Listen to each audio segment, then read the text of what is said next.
नमस्कार दोस्तों, स्वागत है आपका स्टडी फॉर सिविल सर्विसेज में। उत्तर प्रदेश का कंप्लीट कॉम्प्रिहेंसिव करंट अफेयर है ये। उत्तर प्रदेश की जितनी भी सरकारी वेबसाइट है, प्लस जितने भी लेटेस्ट एक्ट हैं, लेटेस्ट रिपोर्ट्स हैं, जो गवर्नमेंट ऑथेंटिक साइट्स हैं, जहां से जितनी भी उत्तर प्रदेश की न्यूज होती है, उन सबको छांट के लाया गया है ये करंट अफेयर। तो Uttar Pradesh specific complete comprehensive current affair का पापा वीडियो है ये। इसको आप जरूर देखिए। जो लोग भी उत्तर प्रदेश के किसी भी प्रतियोगी परीक्षा की तैयारी कर रहे हैं, यूपीपीएससी आयोग के किसी भी एग्जाम की तैयारी कर रहे हैं, आरओ की, पीसीएस की, बीओ की, लेक्चरर की, जीआईसी की, जितने भी वैकेंसी निकलती है यूपीपीएससी की, जहां जीएस और करंट अफेयर आता है, उन सबके लिए जरूरी है ये video. UP triple SC exams में जहां जहां उत्तर प्रदेश का करंट अफेयर पूछा जाने की संभावना रहती है, उन सबके लिए जरूरी है ये वीडियो।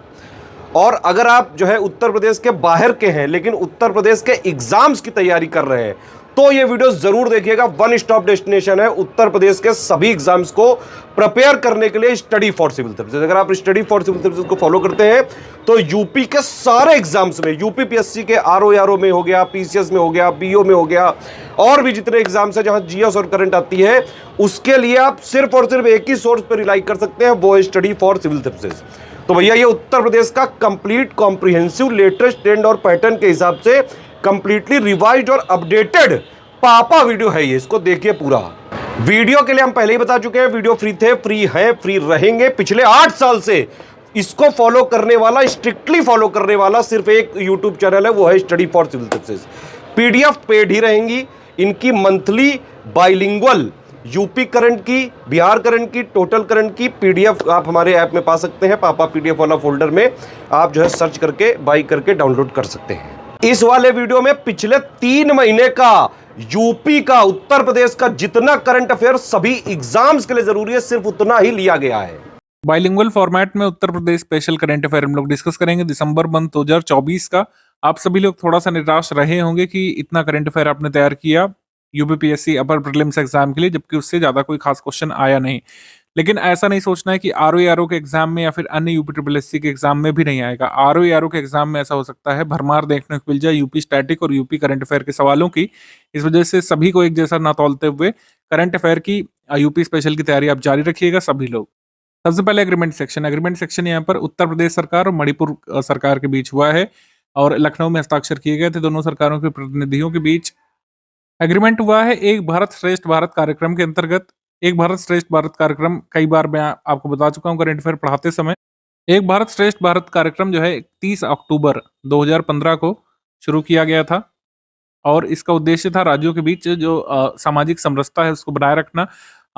कई सारे राज्य आपस में अपनी कल्चरल और सोशियो पॉलिटिकल प्रैक्टिसेस को साझा करेंगे और एक दूसरे के निर्माण में हेल्प करेंगे और यूनिटी इन बायोडाइवर्सिटी की भावना को आगे बढ़ाएंगे। सरकार के मानव संसाधन मंत्रालय जो हुआ करता था उसने शुरू किया था 31 अक्टूबर 2015 को।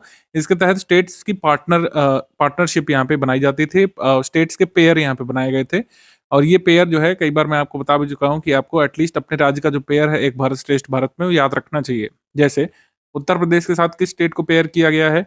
उत्तर प्रदेश के साथ पेयर किया गया अरुणाचल प्रदेश और मेघालय को, और फिर बाद में मणिपुर को भी इसमें कर दिया गया था।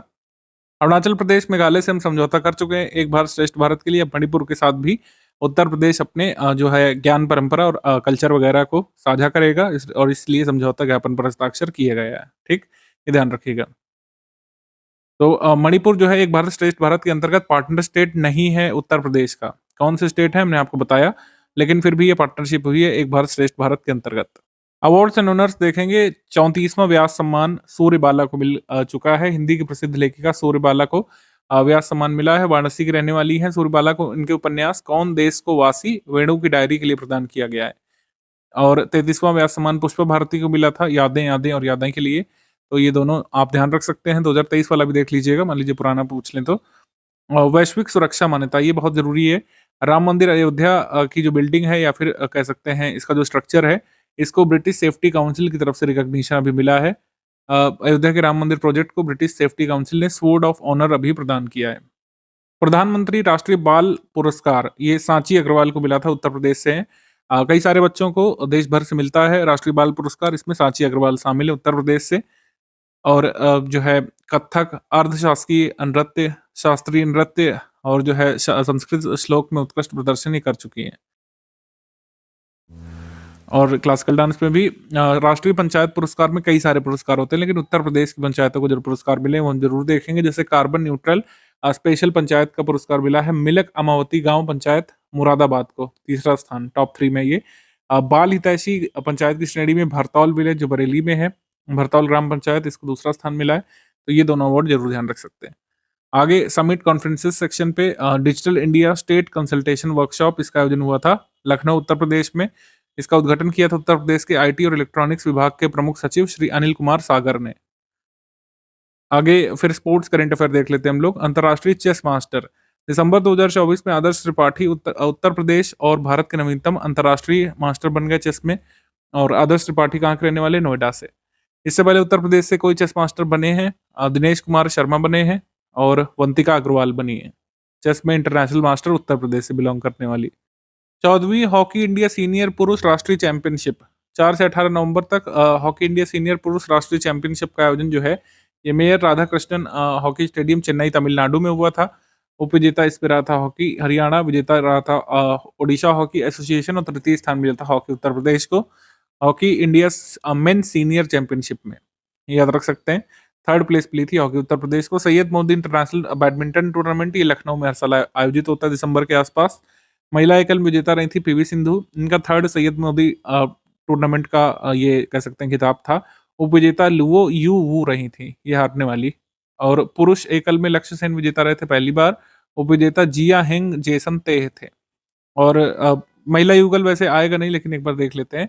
विजेता ट्रीसा जॉली और गायत्री गोपीचंद की जोड़ी और उपविजेता ली जिंगबाओ और अली कियान की जोड़ी। अब आ जाते हैं स्कीम्स पर। तो डिजिटल वॉरियर्स पहल ये उत्तर प्रदेश पुलिस ने शुरू की थी। साइबर अपराध से निपटने के लिए, फर्जी खबरों से निपटने के लिए डिजिटल वॉरियर इनिशिएटिव ये शुरू किया गया था उत्तर प्रदेश पुलिस के द्वारा। दिसंबर 2024 में, माफ कीजिएगा, दिसंबर 2024 में उत्तर प्रदेश के मुख्यमंत्री योगी आदित्यनाथ जी ने किस दिवस पर डॉक्टर प्रशांत कुमार को सम्मानित किया था? डॉक्टर प्रशांत कुमार एक हॉर्टिकल्चर साइंटिस्ट है, केवीके हमीरपुर से, ठीक है। इनको सम्मानित किया गया था राष्ट्रीय किसान दिवस के अवसर पर, नेशनल फार्मर्स डे के अवसर पर। 3 कृषि वैज्ञानिकों को सम्मानित किया था, उसमें डॉक्टर प्रशांत कुमार शामिल हैं। हॉर्टिकल्चर साइंटिस्ट हैं, कृषि विज्ञान केंद्र हमीरपुर से, जो Banda agriculture and technology university Banda के अंतर्गत आता है। किसान सम्मान दिवस का आयोजन किया गया था उत्तर प्रदेश के लखनऊ में। आगे है 9 दिसंबर 2024 को उत्तर प्रदेश के किस अंतर्राष्ट्रीय हवाई अड्डे पर पहली वैलिडेशन फ्लाइट सफलतापूर्वक उतरी थी, जिसका सत्यापन उड़ान इंडिगो द्वारा संचालित किया गया था। फर्स्ट वैलिडेशन फ्लाइट टेस्ट किसने किया था? इंडिगो ने। किस एयरपोर्ट पर किया था? जाहिर सी बात है किसी नए एयरपोर्ट पर, यानी कि नोएडा इंटरनेशनल एयरपोर्ट नोएडा पर। ऑप्शन नंबर डी यहाँ पे सही है। नोएडा इंटरनेशनल एयरपोर्ट जेवर में बन रहा है, गौतम बुद्ध नगर में। इंडिया का फर्स्ट ट्रांजिट हब भी ये बनेगा और ज्यूरिक इंटरनेशनल एयरपोर्ट का मॉडल इसमें फॉलो किया जाएगा जो स्विट्जरलैंड में। ठीक है, ये सारी बातें पहले भी कई बार डिस्कस हो चुकी हैं। एनसीआर रीजन का दूसरा एयरपोर्ट होगा इंदिरा गांधी इंटरनेशनल एयरपोर्ट के बाद। आंसर यहाँ पर सही हो जाएगा डी। काफी एम्बिशियस प्रोजेक्ट है उत्तर प्रदेश सरकार का, जल्द ही शुरू भी होने वाला है। 23 दिसंबर 2024 को प्रधानमंत्री नरेंद्र मोदी जी ने उत्तर प्रदेश के प्रयागराज में लगभग कितने करोड़ रुपए की विभिन्न विकास परियोजनाओं का लोकार्पण और शिलान्यास किया था? तो प्रयागराज में करीब 5500 करोड़ रुपए की परियोजनाओं का लोकार्पण शिलान्यास किया था। Option number B. देखिए, लोकार्पण और शिलान्यास कई बार आप लोग सुनते रहते हैं। लोकार्पण का मतलब हो गया कि कोई योजना पूरी हो गई, उसको शुरू कर दिया, उसका उद्घाटन कर गया कि पब्लिक यूज के लिए शुरू हो गया। शिलान्यास का मतलब है कि पब्लिक यूज के लिए कोई प्रोजेक्ट या इंफ्रास्ट्रक्चर प्रोजेक्ट बनने वाला है, उसकी ईंट रखी जाती है सांकेतिक तौर पर और उसका कंस्ट्रक्शन शुरू होता है। तो शिलान्यास यानी कंस्ट्रक्शन शुरू और लोकार्पण यानी कि बनकर के रेडी हो गया है, पब्लिक यूज के लिए तैयार है। आर्कियोलॉजिकल सर्वे ऑफ इंडिया ने संभल में मुगलकालीन शाही जामा मस्जिद के नियंत्रण और प्रबंधन के लिए संभल के सिविल कोर्ट से अनुरोध किया है, जिसमें मस्जिद को संरक्षित विरासत स्थल का दर्जा दिया गया है। ये सही है। संरक्षित विरासत स्थल यानी कि कंजर्व्ड हेरिटेज साइट का दर्जा इसको मिल गया है, प्रोटेक्टेड हेरिटेज साइट का। संभल की जामा मस्जिद को बाबर के समय में बनवाया गया था इसको। उत्तर प्रदेश चीफ मिनिस्टर योगी आदित्यनाथ जी ने काउ बेस्ड नेचुरल फार्मिंग को इंक्रीज करने के लिए प्रमोट करने का निर्णय लिया है। इन्होंने कहा है कि काउ बेस्ड नेचुरल फार्मिंग से प्रति एकड़ 10 से 12 हजार रुपए की बचत होकर के किसानों की आय में बढ़ोतरी हो सकती है। तो ये भी सही है। आंसर इस पे हो जाएगा सी। 1 and 2 बोथ करेक्ट। सी। हाल ही में उत्तर प्रदेश में भारत के पहले विधि मंत्री डॉक्टर भीमराव रामजी अंबेडकर की 69वीं पुण्यतिथि कब मनाई गई थी? 6 दिसंबर 2024 को बनाया गया था। इसको महापरिनिर्वाण दिवस के रूप में बनाते हैं। इंडिपेंडेंट लेबर पार्टी जो है भीमराव रामजी अम्बेडकर ने किस वर्ष में स्टैब्लिश की थी, ये आपको कमेंट करके बताना है। और ये भी कमेंट कर सकते हैं कि चुनाव में इस पार्टी ने कितनी सीटें जीती थी। निम्नलिखित में से किस शहर को उत्तर प्रदेश सरकार द्वारा भारत के पहले एआईसीटी के रूप में डेवलप किया जाना है? तो भारत का पहला एआईसीटी जो है लखनऊ में आएगा, ये ध्यान रखिएगा, बहुत ज़रूरी है ये। और मैं बार-बार इसको बताता रहता हूँ क्योंकि एग्ज़ाम में आएगा ज़रूर। आगे बढ़ते हैं हम लोग।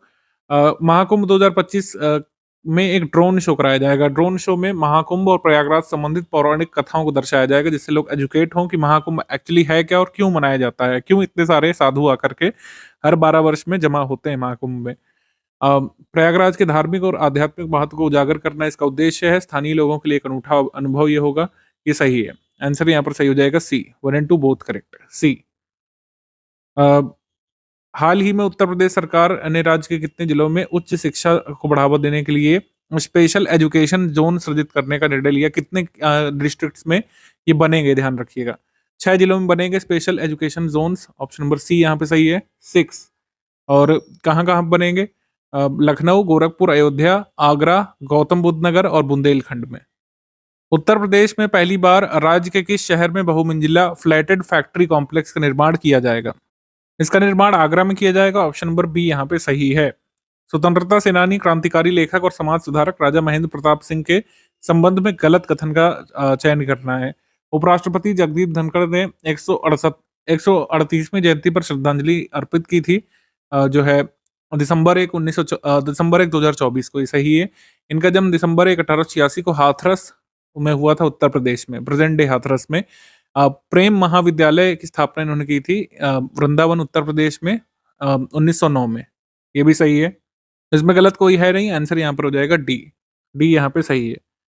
महेंद्र प्रताप को शांति के लिए वैश्विक वकालत और भारत और अफगानिस्तान में ब्रिटिश अत्याचारों को उजागर करने के लिए नोबेल शांति पुरस्कार के लिए नामांकित भी किया गया था। हालांकि मिला नहीं था एक्चुअली इनको, ठीक है। 1932 में इनको नामांकित किया गया था नोबेल के लिए, हालांकि इनको मिला नहीं था। हम मॉडर्न हिस्ट्री में राजा महेंद्र प्रताप के लिए एक एमसीक्यू जरूर पढ़ते हैं और एग्जाम में आता भी है कि 1915 में फर्स्ट वर्ल्ड वॉर के दौरान एक प्रोविंशियल गवर्नमेंट या गवर्नमेंट इन एक्साइल की इन्होंने शुरुआत की थी। प्रोविंशियल गवर्नमेंट यानी एक प्रांतीय सरकार की इन्होंने शुरुआत की थी। कहाँ पे की थी? काबुल में, काबुल अफगानिस्तान में। काबुल में 1915 में इन्होंने स्टैब्लिश की थी। ये खुद प्रेसिडेंट बने थे इस सरकार के, राजा महेंद्र प्रताप। और इन्होंने प्रधानमंत्री किसको बनाया था? एम बरकतुल्लाह को। एम बरकतुल्लाह को इन्होंने प्रेसिडेंट बनाया था और खुद मतलब ये प्राइम मिनिस्टर बनाया था और खुद जो है प्रेसिडेंट बने थे इस प्रोविंशियल गवर्नमेंट के। अगला क्वेश्चन, 25 दिसंबर 2024 को उत्तर प्रदेश के लखनऊ में पूर्व प्रधानमंत्री अटल बिहारी वाजपेयी जी की प्रतिमा का अनावरण किसने किया था? तो प्रतिमा का अनावरण जो है योगी आदित्यनाथ जी ने राजनाथ सिंह जी के साथ मिलकर किया था। तो आंसर यहाँ पर सही हो जाएगा E, more than one of the above हो जाएगा। राजनाथ सिंह और चीफ मिनिस्टर योगी आदित्यनाथ जी ने 10 फीट की ब्रॉन्ज स्टैचू का अनावरण किया था गोमती नदी के किनारे कुंडिया घाट में। आगे क्वेश्चन है, निम्नलिखित में से किस मंत्रालय द्वारा प्रयागराज में आगामी महाकुंभ के दौरान देश की समृद्ध आध्यात्मिक और सांस्कृतिक विरासत को प्रदर्शित करने के लिए प्रयागराज के नागवा सुकी में 10.24 एकड़ का एक सांस्कृतिक गांव कलाग्राम बनाया जाएगा या बनाया जा रहा है? तो जाहिर सी बात है कलाग्राम मिनिस्ट्री ऑफ कल्चर बनाएगा। ऑप्शन नंबर बी यहाँ पे सही है। संस्कृति मंत्रालय द्वारा जो है एक कलाग्राम बनाया जाएगा कुंभ के दौरान प्रयागराज में। किस गांव में? नगवा सुकी गांव में। कौन सा कथन गलत है? राज्यसभा के 55 सांसदों ने इलाहाबाद उच्च न्यायालय के न्यायाधीश न्यायमूर्ति शेखर कुमार यादव को हटाने के लिए राज्यसभा के सभापति को एक जो है प्रस्ताव सौंपा था। इन पर आरोप लगाया गया था कि इन्होंने माइनॉरिटीज के खिलाफ हेट स्पीच दी है। तो ये सही कथन है। अगला है 124 आर्टिकल और 218 आर्टिकल्स के अंतर्गत 124 के अंतर्गत सुप्रीम कोर्ट के जजेस और हाई कोर्ट के जजेस जो है आर्टिकल 218 के अंतर्गत रिमूव की जा सकते हैं प्रेसिडेंट के द्वारा on grounds of proven misbehaviour and incapacity. तो प्रूवन मिसबिहेवियर को आधार बना करके जो है रेजोल्यूशन यहाँ पे राज्यसभा एमपीज ने सौंपा था। तो आंसर यहाँ पर सही हो जाएगा C. Both 1 and 2 correct, C. Greater Noida के जेवर में जो नोएडा इंटरनेशनल एयरपोर्ट बन रहा है, पहली कॉमर्शियल फ्लाइट कब से शुरू होने की उम्मीद की जा रही है? अप्रैल मंथ 2025 से। अप्रैल मंथ 2025 से पहली फ्लाइट शुरू होने जा रही है। ऑप्शन नंबर बी यहाँ पे शुरू हुए, मतलब ये सही है। कृष्ण जन्मभूमि शाही ईदगाह विवाद के संबंध में कौन सा कथन सही है? भारत के मुख्य न्यायाधीश संजीव खन्ना की अध्यक्षता वाली सर्वोच्च न्यायालय की बेंच ने मथुरा में कृष्ण जन्मभूमि शाही ईदगाह विवाद पर सुनवाई करना शुरू कर दिया है। ये टेम्पल 1618 में बना था मथुरा में, और लॉर्ड कृष्ण के बर्थ प्लेस पर ये बनाया गया था। और जो हिंदू साइड है वो इन्होंने जो है अपना तर्क रखा है कि मुगल रूलर तत्कालीन औरंगजेब ने इस टेम्पल को डिमोलिश करवाया था 1670 में शाही ईदगाह मस्जिद बनवाने के लिए। सुप्रीम कोर्ट ने सर्वे करने का आदेश दिया है शाही ईदगाह मॉस्क के लिए। आंसर यहाँ पर सही हो जाएगा, all of the above correct. ठीक है, तीनों ही स्टेटमेंट यहाँ पे करेक्ट हैं। डी। दिसंबर 2024 में उत्तर प्रदेश के किस जिले में खुदाई के दौरान लगभग 125 से 150 वर्ष पुरानी बावड़ी मिली है, जो 400 वर्ग मीटर क्षेत्र में विस्तृत है? तो संभल में ये बावड़ी मिली है। ठीक है, स्टेपवेल हम लोग कह सकते हैं इसको, सीढ़ीदार कुआं कह सकते हैं इसको, बावड़ी बोलते हैं। उत्तर प्रदेश के अयोध्या में भगवान श्री राम की विश्व की सबसे ऊंची प्रतिमा लगाई जानी है। इस प्रतिमा की ऊंचाई कितनी रखे जाने की अनुमान लगाया गया है? 251 मीटर ऊंची प्रतिमा लगाई जाएगी अयोध्या नदी के किनारे, माफ कीजिएगा, अयोध्या में सरयू सरयू नदी के किनारे। ऑप्शन नंबर बी यहाँ पे करेक्ट है। अभी को एक सप्लीमेंट्री बजट पेश किया है उत्तर प्रदेश सरकार ने। ये ओरिजिनल बजट का कितना परसेंटेज है? 2.42%। छोटा सा बजट पेश किया है, 17,865.72 करोड़ रुपए का। ठीक है, और जो है सेकंड सप्लीमेंट्री बजट जो है, तो पहले और दूसरे सप्लीमेंट्री बजट को जोड़ दें तो टोटल बजट जो है इस साल का कितना पहुंच गया है? 7,66,513.36 करोड़ रुपए। दूसरे अनुपूरक बजट में सबसे ज्यादा किस डिपार्टमेंट को पैसे दिए गए हैं? ऊर्जा विभाग को। हमारा आंसर इसमें हो जाएगा सी, 1 एंड 2 बोथ करेक्ट, सी। आगे क्वेश्चन है, रामनगरी अयोध्या के संबंध में कौन सा विकल्प सही है? अयोध्या ने उत्तर प्रदेश के आगरा के प्रसिद्ध पर्यटन स्थल ताजमहल को पीछे छोड़ते हुए शीर्ष पर्यटक आकर्षण केंद्र बनने का रिकॉर्ड बनाया। अभी तक आगरा में सबसे ज्यादा टूरिज्म होता था उत्तर प्रदेश में, लेकिन इस साल हुआ है अयोध्या में। रीजन बहुत क्लियर है, राम मंदिर का उद्घाटन क्या होना। तो पहला कथन सही है। सेकंड कथन कह रहा है कि जनवरी 2024 से सितंबर 2024 के बीच अयोध्या में 135.5 मिलियन घरेलू पर्यटक और 3135 अंतर्राष्ट्रीय पर्यटक आए थे। ये सही।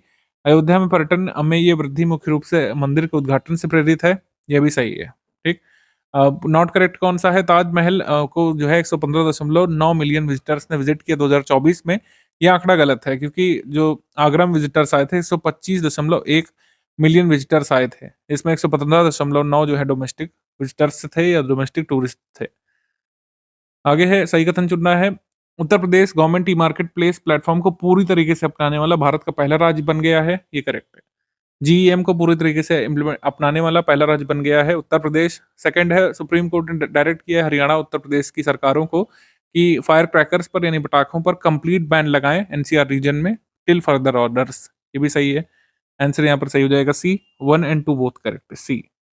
दिसंबर 2024 में उत्तर प्रदेश सरकार ने सभी विभागों, निगमों और प्राधिकरणों में सरकारी कर्मचारियों की हड़ताल पर कितनी अवधि के लिए प्रतिबंध लगा दिया है?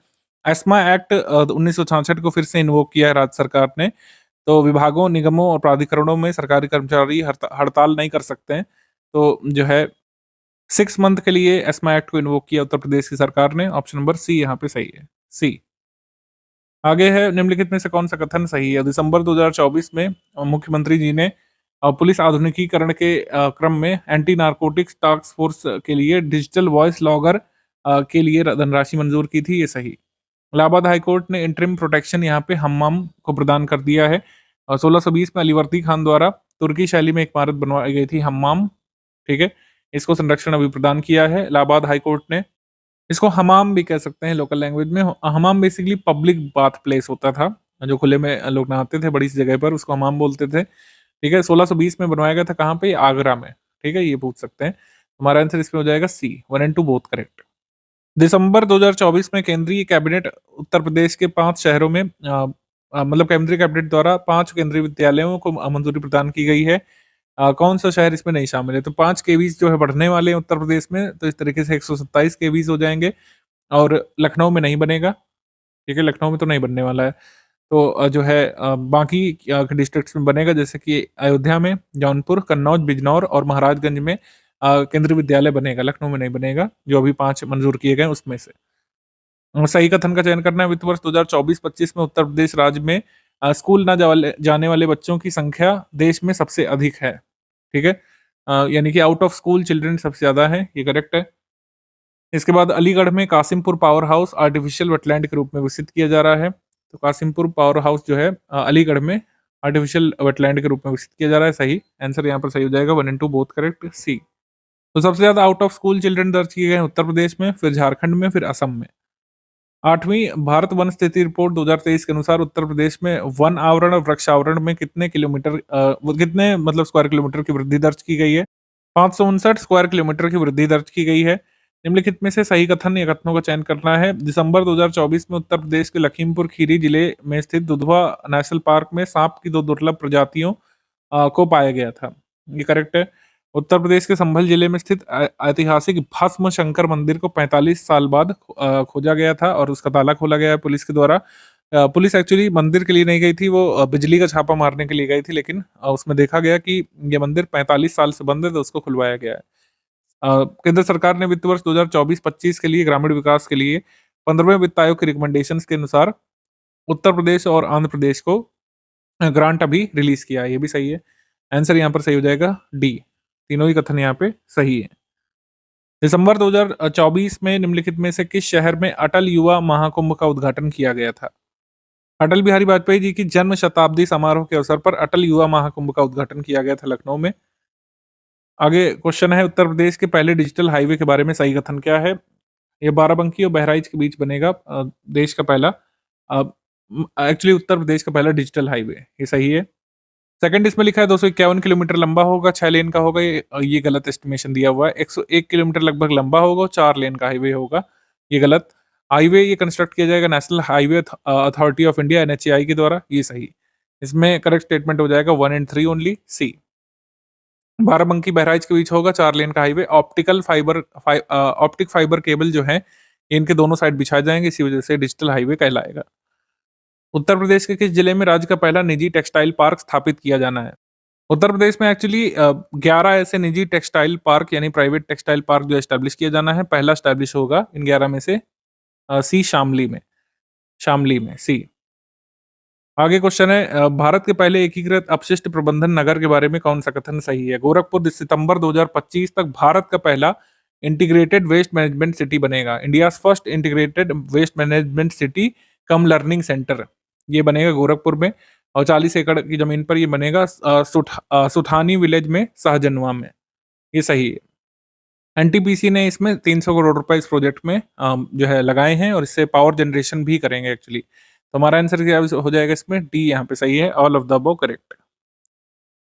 शहर से शिक्षण केंद्र सहजनवा के सुथनी गांव में बनेगा, गोरखपुर में।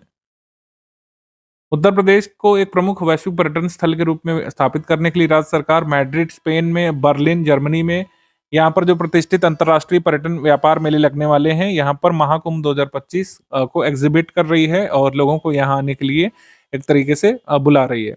उत्तर प्रदेश सरकार बुलाएगी। जो prestigious international tourism trade fair लगने वाले मैड्रिड में, स्पेन में और बर्लिन जर्मनी में, वहाँ पर महाकुंभ को प्रमोट किया जाएगा कुल मिला करके। मिनिस्ट्री ऑफ रेलवेज जो है 300 स्पेशल ट्रेन यहाँ पर चलाएगी महाकुंभ मेले के लिए। इनमें से 560 ट्रेनें जो हैं ये रिंग रेल रूट पर चलेगी प्रयागराज के लिए। ये दोनों सही है कथन। आंसर यहाँ पर सही हो जाएगा D, none of the above correct, incorrect. Basic animal husbandry statistics अभी जो लेटेस्ट वाले आए हैं, उत्तर प्रदेश दुग्ध उत्पादन में कौन से स्थान पर है? तो उत्तर प्रदेश दुग्ध उत्पादन में एक बार फिर से फर्स्ट पर आ गया है। 16.21% टोटल जो दुग्ध उत्पादन है उत्तर प्रदेश से आता है, तो उत्तर प्रदेश आ गया फर्स्ट पे, ठीक है। और फिर जो है राजस्थान है उत्तर प्रदेश के बाद, फिर मध्य प्रदेश है, फिर गुजरात है दुग्ध उत्पादन के मामले में, फिर महाराष्ट्र है, फिर पंजाब है। बल्क ड्रग पार्क के संबंध में कौन सा कथन यहाँ पे सही है? उत्तर प्रदेश सरकार द्वारा ललितपुर जिले में एक बल्क ड्रग पार्क की स्थापना की जा रही है, ये सही कथन है। इस पार्क पर राज्य सरकार लगभग 8,000 करोड़ रुपए का निवेश करेगी। यूपी राज्य औद्योगिक विकास प्राधिकरण यूपी सीडा द्वारा ये बल्क ड्रग पार्क जो है ऑपरेट किया जाएगा, सही है। ये पार्क जो है ये 1472 एकड़ की भूमि पर 5 विलेज में फैला रहेगा, बुंदेलखंड के सूखे इलाके में, ये भी सही है। आंसर यहाँ पर सही हो जाएगा डी।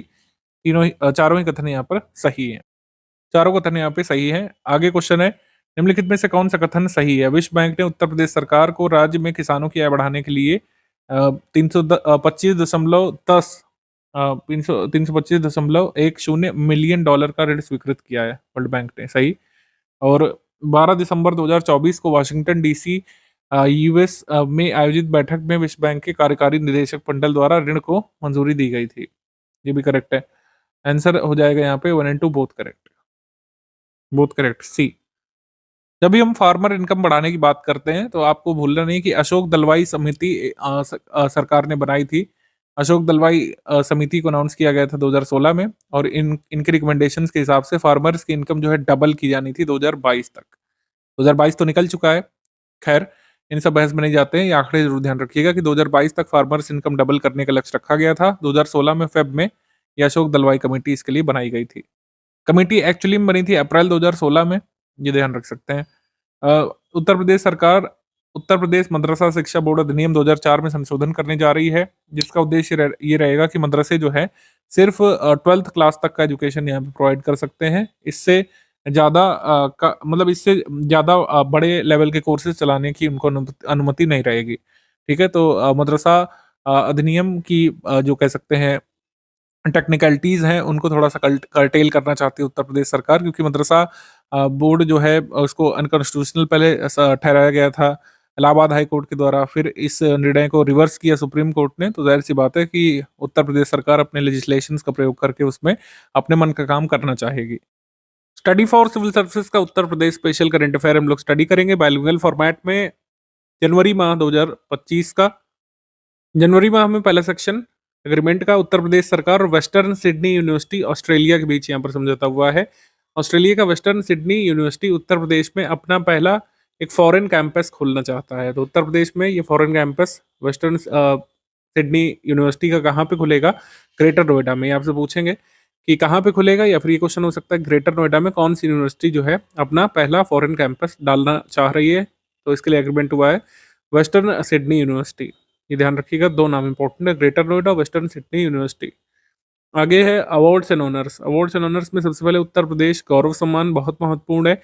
11-11 लाख रुपए की धनराशि इसमें मिलती है। इसमें इस बार 6 अवार्डीज हैं। कृष्णकांत शुक्ला ये वाराणसी से, भौतिक विज्ञानी, संगीतकार, कवि। हिमांशु गुप्ता उद्यमी और पर्यावरणविद, वृंदावन मथुरा से।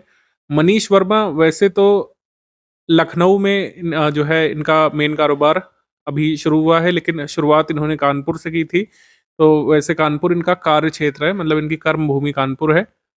लखनऊ में भी इनका कामकाज शुरू हो चुका है, होटल्स वगैरह का। मनीष वर्मा वैसे कहाँ को बिलोंग करते हैं ओरिजिनली? इलाहाबाद नैनी से। ठीक है, तो कानपुर या लखनऊ जो भी आपके ऑप्शन है उसके हिसाब से। फिर कृष्णा यादव ये महिला उद्यमी, ये गृह उद्योग करती हैं, 7 करोड़ रुपए का इनका बिजनेस है। काफ़ी इंस्पायरिंग इनकी स्टोरी रही है, छपी है, आप पढ़ सकते हैं। लेकिन अभी यहाँ पर फैक्ट जो एग्जाम के लिए जरूरी है, कर्नल सुभाष देशवाल ये कृषि उद्यमी, एग्री एंटरप्रेन्योर। डॉक्टर जय सिंह ये केला उत्पादन, केले की आधुनिक तकनीक से इन्होंने केला उत्पादन शुरू किया है बहराइच में। जय सिंह। तो कृष्णकांत शुक्ला, हिमांशु गुप्ता, मनीष वर्मा, कृष्णा यादव, कर्नल सुभाष देशवाल और डॉक्टर जय सिंह, ये 6 अवार्डीज हैं उत्तर प्रदेश गौरव सम्मान 2025 के। बाल साहित्य सम्मान उत्तर प्रदेश हिंदी संस्थान के द्वारा जो अनाउंस किए गए, इसमें कई सारे कैटेगरीज हैं, जैसे सुभद्रा कुमारी चौहान बाल साहित्य सम्मान, ये डॉक्टर करुणा पांडे को लखनऊ से। सोहनलाल द्विवेदी बाल कविता सम्मान, डॉक्टर RP सारस्वत सहारनपुर से। अमृतलाल नगर बाल कथा सम्मान, डॉक्टर मोहम्मद अरशद खान शाहजहांपुर से। शिक्षार्थी बाल चित्रकला सम्मान, दिलीप शर्मा अलीगढ़ से।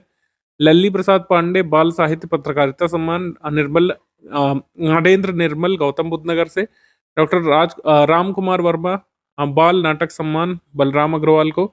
और कृष्ण विनायक फड़के बाल साहित्य समीक्षा सम्मान, देवी प्रसाद गौड़ को मथुरा से।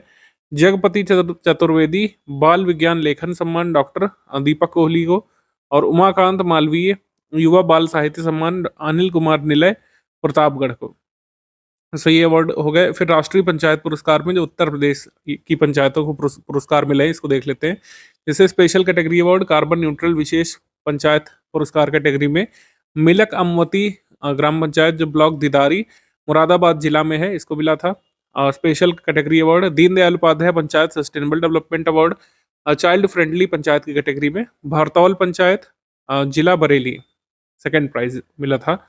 तो ये राष्ट्रीय पंचायत पुरस्कार देश भर की पंचायतों को दिए गए थे, उत्तर प्रदेश से संबंधित हम लोग देख रहे हैं। इसमें यूपी स्पेशल करंट अफेयर का ये वीडियो है। फिर राष्ट्रीय खेल पुरस्कार 2024 में उत्तर प्रदेश के जो अवार्डीज हैं इनको देख लेते हैं। मेजर ध्यानचंद खेल रत्न इस बार एक नहीं मल्टीपल अवार्डीज को दिया गया है। उत्तर प्रदेश से जो अवॉर्डी हैं ये है श्री प्रवीण कुमार।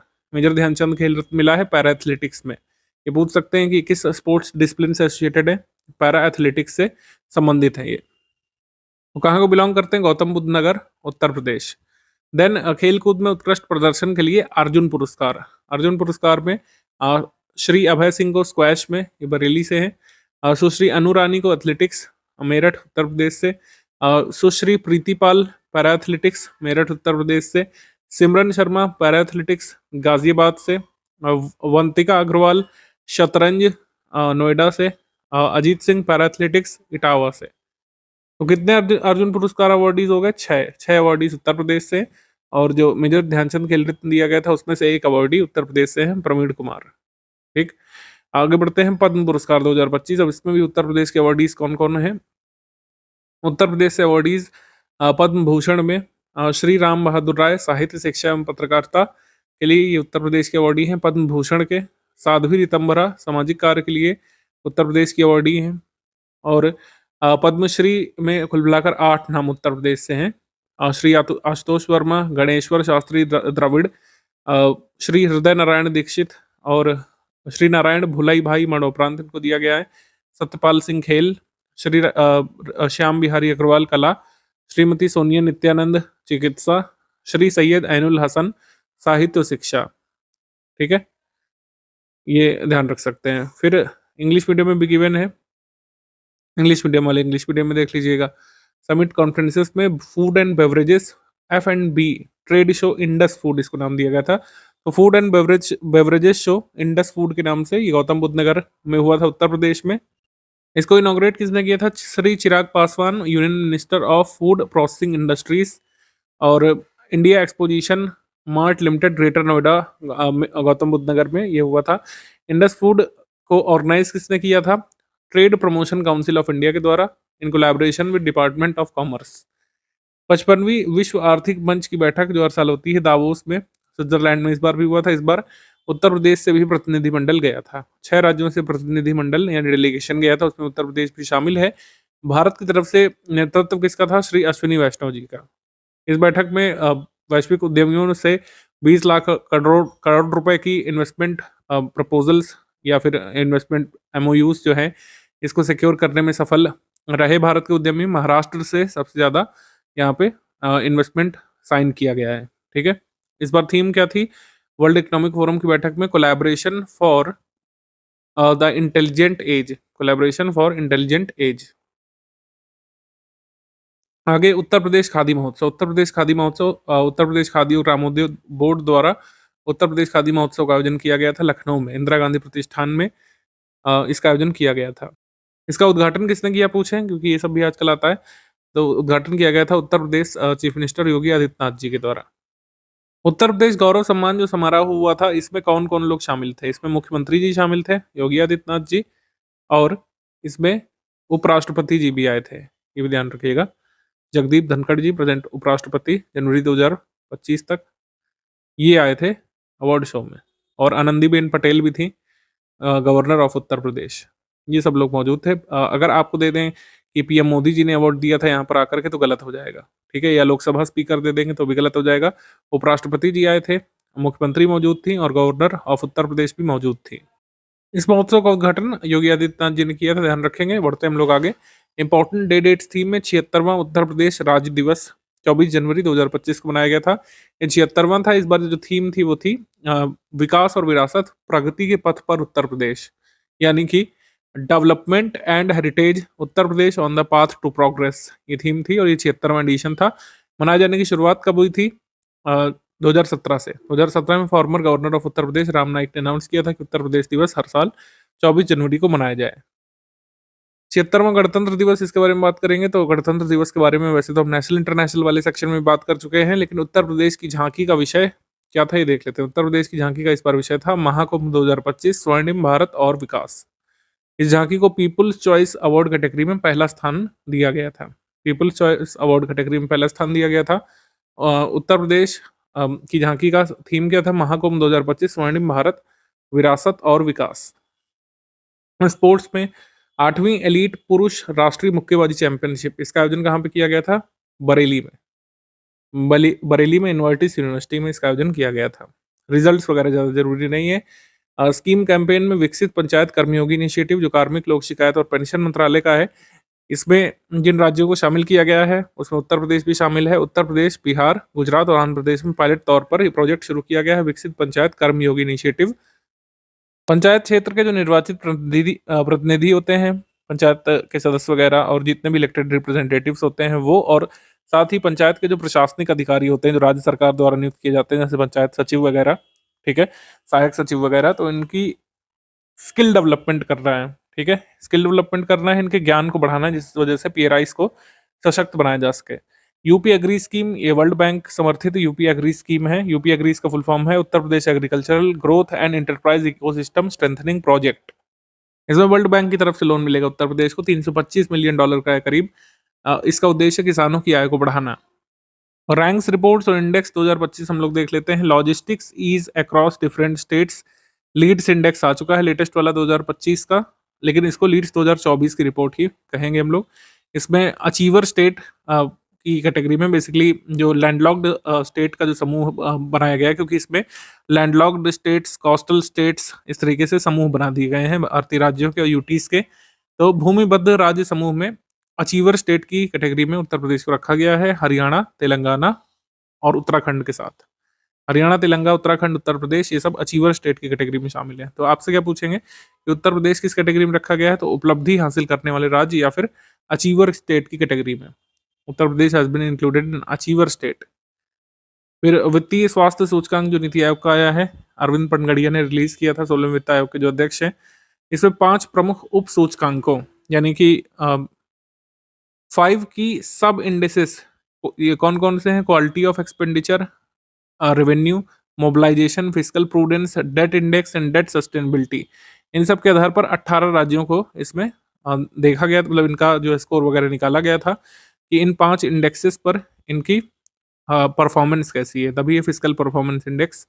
इसमें 5 टॉप 5 हाई परफॉर्मिंग स्टेट्स 18 में से कौन कौन से चुने गए थे? ओडिशा, छत्तीसगढ़, गोवा, झारखंड, गुजरात।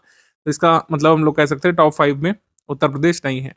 उत्तर प्रदेश के बारे में कहा गया था कि उत्तर प्रदेश और बिहार, इन लोगों ने जो इंडेक्स है क्वालिटी ऑफ एक्सपेंडिचर, इसमें तो अच्छा काम किया है, लेकिन रेवेन्यू मोबिलाइजेशन अच्छा नहीं है। तो उत्तर प्रदेश में रेवेन्यू मोबिलाइजेशन अच्छा नहीं है। उत्तर प्रदेश को फ्रंट रनर कैटेगरी में रखा गया है इस इंडेक्स में, ठीक है, ये ध्यान रख सकते हैं फ्रंट रनर कैटेगरी में। तो फिजिकल हेल्थ इंडेक्स में उत्तर प्रदेश फ्रंट रनर कैटेगरी में, ठीक है, फ्रंट रनर श्रेणी में शामिल किया गया उत्तर प्रदेश को। आगे अब हम एमसीक्यू सेक्शन पे आ चुके हैं। यूपीपीएससी 2025 प्रीलिम्स एग्जाम के लिए 2024 मेंस के लिए हमारे पेड बैच चल रहे हैं। कंप्लीट पेड बैच टेलीग्राम में आप ज्वाइन कर सकते हैं। और भी एग्जाम्स के लिए जैसे आरओ री एग्जाम के लिए, प्रीलिम्स के लिए मेंस का पेड ग्रुप चल रहा है। यूपीएसआई की अपेक्षित वैकेंसी के लिए, यूपी ट्रिपल एस सी लेखपाल मेंस के लिए हमारा पेड बैच चल रहा है। उत्तराखंड वगैरह के लिए भी चल रहा है। आपको सिर्फ इन 3 गिवन नंबर्स में से किसी भी एक पर व्हाट्सएप मैसेज भेजना है और किसी भी ग्रुप के बारे में आप डिटेल्ड इन्फॉर्मेशन प्राप्त कर सकते हैं। आइए आगे बढ़ते हैं एमसीक्यू सेक्शन की तरफ। पहला है, निम्नलिखित में से कौन सा स्टेटमेंट सही है? उत्तर प्रदेश के प्रयागराज की रहने वाली अनामिका शर्मा, इन्होंने बैंकॉक में 13,000 फीट की ऊंचाई से स्काई डाइविंग करते हुए महाकुंभ का आधिकारिक ध्वज फहराया था। ये करेक्ट है। इन्होंने ऐसा कारनामा राम मंदिर के दौरान भी किया था, ये सही है।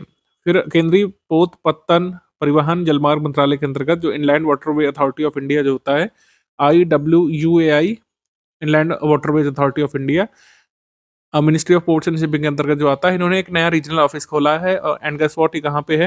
ये वाराणसी में है। 6th रीजनल ऑफिस है inland waterways authority of India का भारत में, और ये उत्तर प्रदेश में वाराणसी में 6th खोला गया है। तो दोनों ही स्टेटमेंट यहाँ पे करेक्ट है। आंसर हो जाएगा इसमें सी।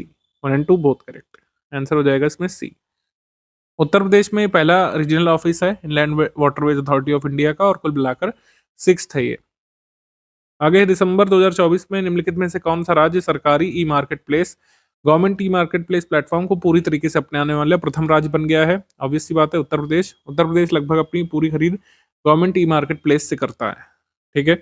अब तो ऐसा भी लोग कहने लगे हैं कि गवर्नमेंट ई मार्केट प्लेस से ही ये लोग जो है आउटसोर्स करके अपने क्लरिकल काम करा रहे हैं, तभी तो भर्ती नहीं आ रही है। क्या कहना है आपका इसके बारे में? और इनसाइडर लोग भी अगर कमेंट करके बताना चाहे तो बता सकते हैं। खैर, 24 दिसंबर 2024 को मुख्यमंत्री योगी आदित्यनाथ और रक्षा मंत्री राजनाथ सिंह ने उत्तर प्रदेश के किस जिले में अटल युवा महाकुंभ का उद्घाटन किया था? अटल युवा महाकुंभ का उद्घाटन राजधानी में हुआ था, प्रयागराज में नहीं हुआ था। अटल युवा महाकुंभ ये लखनऊ में हुआ था। ऑप्शन नंबर सी यहाँ पे करेक्ट है। 13 जनवरी 2025 को पूर्वी नौसेना कमान के वाइस एडमिरल समीर सक्सेना ने विशाखापट्टनम से कहां तक मोटरसाइकिल अभियान डेयर स्क्वायर को हरी झंडी दिखाई थी? तो मोटरसाइकिल एक्सपीडिशन डेयर स्क्वायर ये शुरू हुआ था विशाखापट्टनम से, और ये फाइनली कहाँ पे ये एंड हुआ था? अयोध्या में। मोटरसाइकिल अभियान ये एंड हुआ था अयोध्या में, उत्तर प्रदेश में। ऑप्शन नंबर बी यहाँ पे सही है। और इस अभियान का उद्देश्य नौसेना प्रमुख नौसेना प्रमुख का ये उद्देश्य था मानसिक स्वास्थ्य और सेहत के संदेश पर अमल करना। 12 जनवरी 2025 को उत्तर प्रदेश के मुख्यमंत्री जी ने किस जिले में बनने वाले नानाजी देशमुख पार्क का शिलान्यास किया था? नानाजी देशमुख पार्क बनेगा गोरखपुर में। नानाजी देशमुख पार्क बनेगा गोरखपुर में, और इसका निर्माण गोरखपुर नगर निगम द्वारा किया जाएगा। अब नानाजी देशमुख जो है इनका कह सकते हैं स्मारक यहाँ पे क्यों बनेगा? ठीक है, कुछ ना कुछ इनका गोरखपुर से संबंध रहा होगा, इसको देख लेते हैं हम लोग। इन्होंने सरस्वती शिशु मंदिर की स्थापना की थी, जो कि राष्ट्रीय स्वयंसेवक संघ आरएसएस का एजुकेशनल विंग कहलाता है। पहला सरस्वती शिशु मंदिर स्कूल जो है ये गोरखपुर में ही खुला था। ठीक है, ये ध्यान रख सकते हैं। पहला शिशु मंदिर स्कूल ये 1950 में, आज़ादी के तुरंत बाद, ये गोरखपुर में ही खुला था। इसी वजह से यहाँ पर इनका स्मारक बनेगा। तो नानाजी देशमुख जो है ये महाराष्ट्र के हैं। महाराष्ट्र में इनका जन्म हुआ था, हिंगोली जिला में काडोली ग्राम में, लेकिन इनका जो कर्म क्षेत्र रहा है ज़्यादातर उत्तर प्रदेश से संबंधित रहा है। इन्होंने अपना चुनाव भी बलरामपुर में जीता था पहला। India first rural university Chitrakoot Gramodaya Vishwavidyalaya की स्थापना भी करने का श्रेय जाता है नानाजी देशमुख को ही। Founder of India first rural university Chitrakoot Gramodaya Vishwavidyalaya. Birth place इनका काडोली गांव, हिंगोली जिला, महाराष्ट्र में। 15 जनवरी 2025 को विश्व का पहला 52 फुट लंबा, 52 फुट चौड़ा और 52 फुट ऊंचा महामृत्युंजय यंत्र उत्तर प्रदेश के किस शहर में स्थापित किया गया है? तो झूसी हवेली स्थित तपोवन आश्रम में स्थापित किया गया है, प्रयागराज में। ऑप्शन नंबर ए यहाँ पे सही है, प्रयागराज। कुंभ मेला 2025 में भारतीय रेलवे ने यात्री टिकट आरक्षण को डिजिटल बनाने के लिए वॉलंटियर्स को क्यूआर स्कैन से युक्त जैकेट प्रदान की है, ये करेक्ट है। और भक्तजन अनारक्षित टिकट प्रणाली, भक्तजन यूटीएस मोबाइल ऐप तक एक्सेस के लिए क्यूआर कोड को स्कैन कर सकते हैं। मतलब क्यूआर कोड जैसे इनके टी शर्ट पे लिखा रहेगा उसको स्कैन करेंगे तो unreserved ticketing system mobile app को एक्सेस कर पाएंगे और अनरिजर्व्ड टिकट अपनी बुक करा सकते हैं। तो ये सही है। हमारा आंसर इसमें हो जाएगा 1 and 2 only. 1 and 2 both correct यहाँ पे हो जाएगा। 1 and 2 बोथ, ये इस तरीके से लिख देंगे हम लोग। 1 and 2 बोथ, 1 और 2 दोनों ही। आगे है उत्तर प्रदेश में राष्ट्रीय स्वास्थ्य मिशन के तहत उत्तर प्रदेश में कितने डिलीवरी पॉइंट खोले जाएंगे? उत्तर प्रदेश में 250 करीब डिलीवरी पॉइंट खोले जाएंगे नेशनल हेल्थ मिशन के तहत। मैक्सिमम 25 सेंटर ये बदायूं में खोले जाएंगे और मिनिमम 3 सेंटर ही खोले जाएंगे मुरादाबाद में। कुल मिलाकर प्रदेश में 250 सेंटर्स या 250 डिलीवरी पॉइंट्स खोले जाएंगे। उत्तर प्रदेश सरकार द्वारा प्रयागराज महाकुंभ में तीर्थयात्रियों की जनसंख्या पर नजर रखने के लिए किन प्रणालियों का प्रयोग किया गया? अब प्रणालियां सक्सेसफुल हुई कि नहीं हुई ये सब देखने वाले प्रत्यक्षदर्शी बताएंगे। पहली बार ऐसा कुंभ में हुआ है कि कोई भी नहीं खोया है। 30 के आंकड़े सरकार बता रही है, लेकिन हो सकता है 30 भी ना हो। खैर, आर्टिफिशियल इंटेलिजेंस एआई सक्षम कैमरे लगाए गए थे। रेडियो फ्रीक्वेंसी आइडेंटिफिकेशन बैंड लगाई गई थी, रिस्ट बैंड। ठीक है, आरएफआईडी रिस्ट बैंड। अब ताजुब की बात मुझे लगती है कि ये सब बैंड कहाँ है? जो लाशें मिली हैं क्या उनके हाथों में ये आरएफआईडी बैंड थी? फिर मोबाइल ऐप ट्रैकिंग, तो AI, radio frequency identification, mobile app trekking, 3 सुविधाओं का प्रयोग किया गया था कि लोग खोने ना पाए। तो हमारा आंसर क्या हो जाएगा इसमें? आंसर हो जाएगा डी, तीनों ही तकनीक का प्रयोग किया था उत्तर प्रदेश सरकार ने। अब कितनी सक्सेसफुल हुई या नहीं हुई ये सब आप और हम लोग तो देख ही रहे हैं। जनवरी 2025 में प्रादेशिक सेना ने निम्नलिखित में से किस नदी के पुनरुद्धार और संरक्षण के लिए गंगा टास्क फोर्स के अंतर्गत एक नया सब टास्क फोर्स स्थापित किया है? तो टेरिटोरियल आर्मी ने गंगा टास्क फोर्स के अंतर्गत एक अपना सब टास्क फोर्स बनाया है for the revival and conservation of Gomti river. तो गोमती रिवर के लिए एक उप task force Ganga task force ने अपना बना लिया है। ऑफिशियल स्थापना समारोह इसका हुआ था 1 जनवरी 2025 को लखनऊ में। ठीक है, लखनऊ छावनी में इस सब टास्क फोर्स का कह सकते हैं उद्घाटन या एस्टैब्लिशमेंट सेरेमनी की गई थी। गोमती नदी का संरक्षण ये गंगा टास्क फोर्स अब करेगी। इसको national mission for clean Ganga के तहत एस्टैब्लिश किया गया है। जल शक्ति मंत्रालय का इनिशिएटिव है, ये ध्यान रखिएगा। आगे है हरित महाकुंभ के संदर्भ में निम्नलिखित में से कौन सा कथन सही है? हरित महाकुंभ का आयोजन 31 जनवरी 2025 को हुआ था प्रयागराज में, करेक्ट। शिक्षा संस्कृति उत्थान न्यास ने ज्ञान महाकुंभ के भाग के रूप में ये ग्रीन कुंभ का आयोजन किया था। अ, ये जो ये न्यास है शिक्षा संस्कृति उत्थान न्यास, इसमें प्रदेश के मुख्यमंत्री संरक्षक है, ठीक है। तो हमारा आंसर क्या हो जाएगा इसमें? सी, 1 एंड 2 बोथ करेक्ट। प्रयागराज नगर निगम ने शुद्ध वायु उपलब्ध कराने के लिए मियावाकी जो अर्बन प्लांटेशन मेथड होता है, अर्बन ग्रीनरी मेथड जो होता है, जापानी टेक्निक, इसका प्रयोग करना शुरू किया है, ये करेक्ट है। फिर है इस पहल में क्या होता है कि औद्योगिक अपशिष्ट के प्रबंधन में सहायता होती है, धूल गंदगी दुर्गंध को कम किया जाता है इसमें। और अर्बन एफोरेस्टेशन टेक्निक है बेसिकली ये मियावाकी मेथड। यूपीएससी इस पे कई बार पूछ चुका है सवाल। मियावाकी वन वायु और जल प्रदूषण को कम करने, मृदा अपरदन को रोकने, जैव विविधता को बढ़ाने में सहायक टेक्निक है। इसमें अर्बन एफोरेस्टेशन किया जाता है, अर्बन एफोरेस्टेशन, ये कीवर्ड भी ध्यान रखिएगा। अर्बन एफोरेस्टेशन ये होता है इसमें। तो जाहिर सी बात है कि जब अर्बन एफोरेस्टेशन होगा तो सॉइल इरोजन कम होगा, बायोडाइवर्सिटी बढ़ेगी, एयर और वाटर पोल्यूशन कम होगा। तो हमारा आंसर क्या हो जाएगा इसमें? D, all of the above correct. जनवरी 2025 में उत्तर प्रदेश सरकार ने निम्नलिखित में से किस शहर में एक सुपर स्पेशलिटी हॉस्पिटल खोलने का निर्णय लिया है? तो प्रयागराज में सुपर स्पेशलिटी हॉस्पिटल जो है खोला जाएगा। ऑप्शन नंबर ए यहाँ पर सही है, प्रयागराज। यह अस्पताल शहर का पहला ऐसा अस्पताल होगा जिसका संचालन जो है, मतलब जिसका वित्त पोषण शहरी विकास विभाग द्वारा किया जाएगा। आगे है हाल ही में राष्ट्रीय परिवार स्वास्थ्य सर्वेक्षण 6 NFHS 6 जो कंप्लीट हो चुका है। हालांकि इसके सारे आंकड़े नहीं आए। इसमें बताया गया है कि हर 4 में से एक व्यक्ति जो है उच्च ब्लड प्रेशर के खतरे में है उत्तर प्रदेश में। ये करेक्ट है। आपके परिवार में भी हो सकता है किसी न किसी को डिटेक्ट हुआ हो, और ये बात सच भी प्रतीत होती है। उत्तर प्रदेश में हर 4 में से एक व्यक्ति को बीपी की शिकायत है।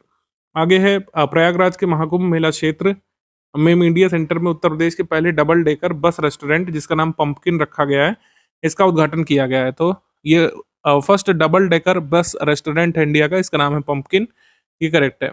इसका उद्घाटन कहाँ पे किया गया है? महाकुंभ मेला क्षेत्र में, प्रयागराज में। तो आंसर इसमें हो जाएगा सी, 1 एंड 2 बोथ करेक्ट। जनवरी 2025 में उत्तर प्रदेश के मुख्यमंत्री योगी आदित्यनाथ जी ने निम्नलिखित में से कहां पर एक हाथी रेस्क्यू सेंटर का उद्घाटन किया है? हाथी rescue centre, elephant rescue centre, इसका उद्घाटन किया गया गोरखपुर में। ऑप्शन नंबर बी, गोरखपुर में हाथी रेस्क्यू सेंटर। कहाँ पे किया गया है? शहीद अशफाक उल्ला खान जो जू बना हुआ है वहां पे हाथी रेस्क्यू सेंटर का उद्घाटन किया गया है। उत्तर प्रदेश में वन डिस्ट्रिक्ट वन प्रोडक्ट की तर्ज पर वन डिस्ट्रिक्ट वन क्यूजीन को भी प्रमोट किया जाएगा। मतलब एक जिले में एक जो खाने की चीज है, इसको सरकार प्रमोट करेगी। उत्तर प्रदेश सीएम योगी आदित्यनाथ जी ने प्रसार भारती का एफएम चैनल कुंभवाणी जो है प्रयागराज में लॉन्च किया था। तो एफएम चैनल ये है 103.5 मेगाहर्ट्ज फ्रीक्वेंसी वाला कुंभवाणी, ये करेक्ट है। सोनभद्र को एनर्जी कैपिटल ऑफ इंडिया कहा जाता है क्योंकि कोल रिजर्व यहाँ पे थर्मल प्लांट्स हैं, काफी सारे पावर प्लांट्स भी हैं, ठीक है। हमारा आंसर क्या हो जाएगा इसमें? इसमें करेक्ट पूछा है तो इसमें ऑल ऑफ द अबव होना चाहिए। यहाँ पर नन की जगह ऑल कर लीजिए। उपरिक्त में से सभी, ये यहाँ पे कर लीजिए आप। निम्नलिखित में से कौन सा उत्तर प्रदेश का नगर भारत का पहला रोपवे सिटी या अर्बन पब्लिक रोपवे ट्रांसपोर्ट को इम्प्लीमेंट करने वाला पहला भारत का सिटी बनने जा रहा है? अर्बन पब्लिक रोपवे ट्रांसपोर्ट को इम्प्लीमेंट करने वाला और भारत का पहला रोपवे सिटी बनने जा रहा है वाराणसी। इसमें मतलब ऐसी सुविधाएं बनाएंगे कि मेजर स्थानों तक आने जाने के लिए लोग रोपवे का यूज कर सकेंगे। निर्माणाधीन उत्तर प्रदेश का गंगा एक्सप्रेसवे कितने जिलों से गुजरने वाला है?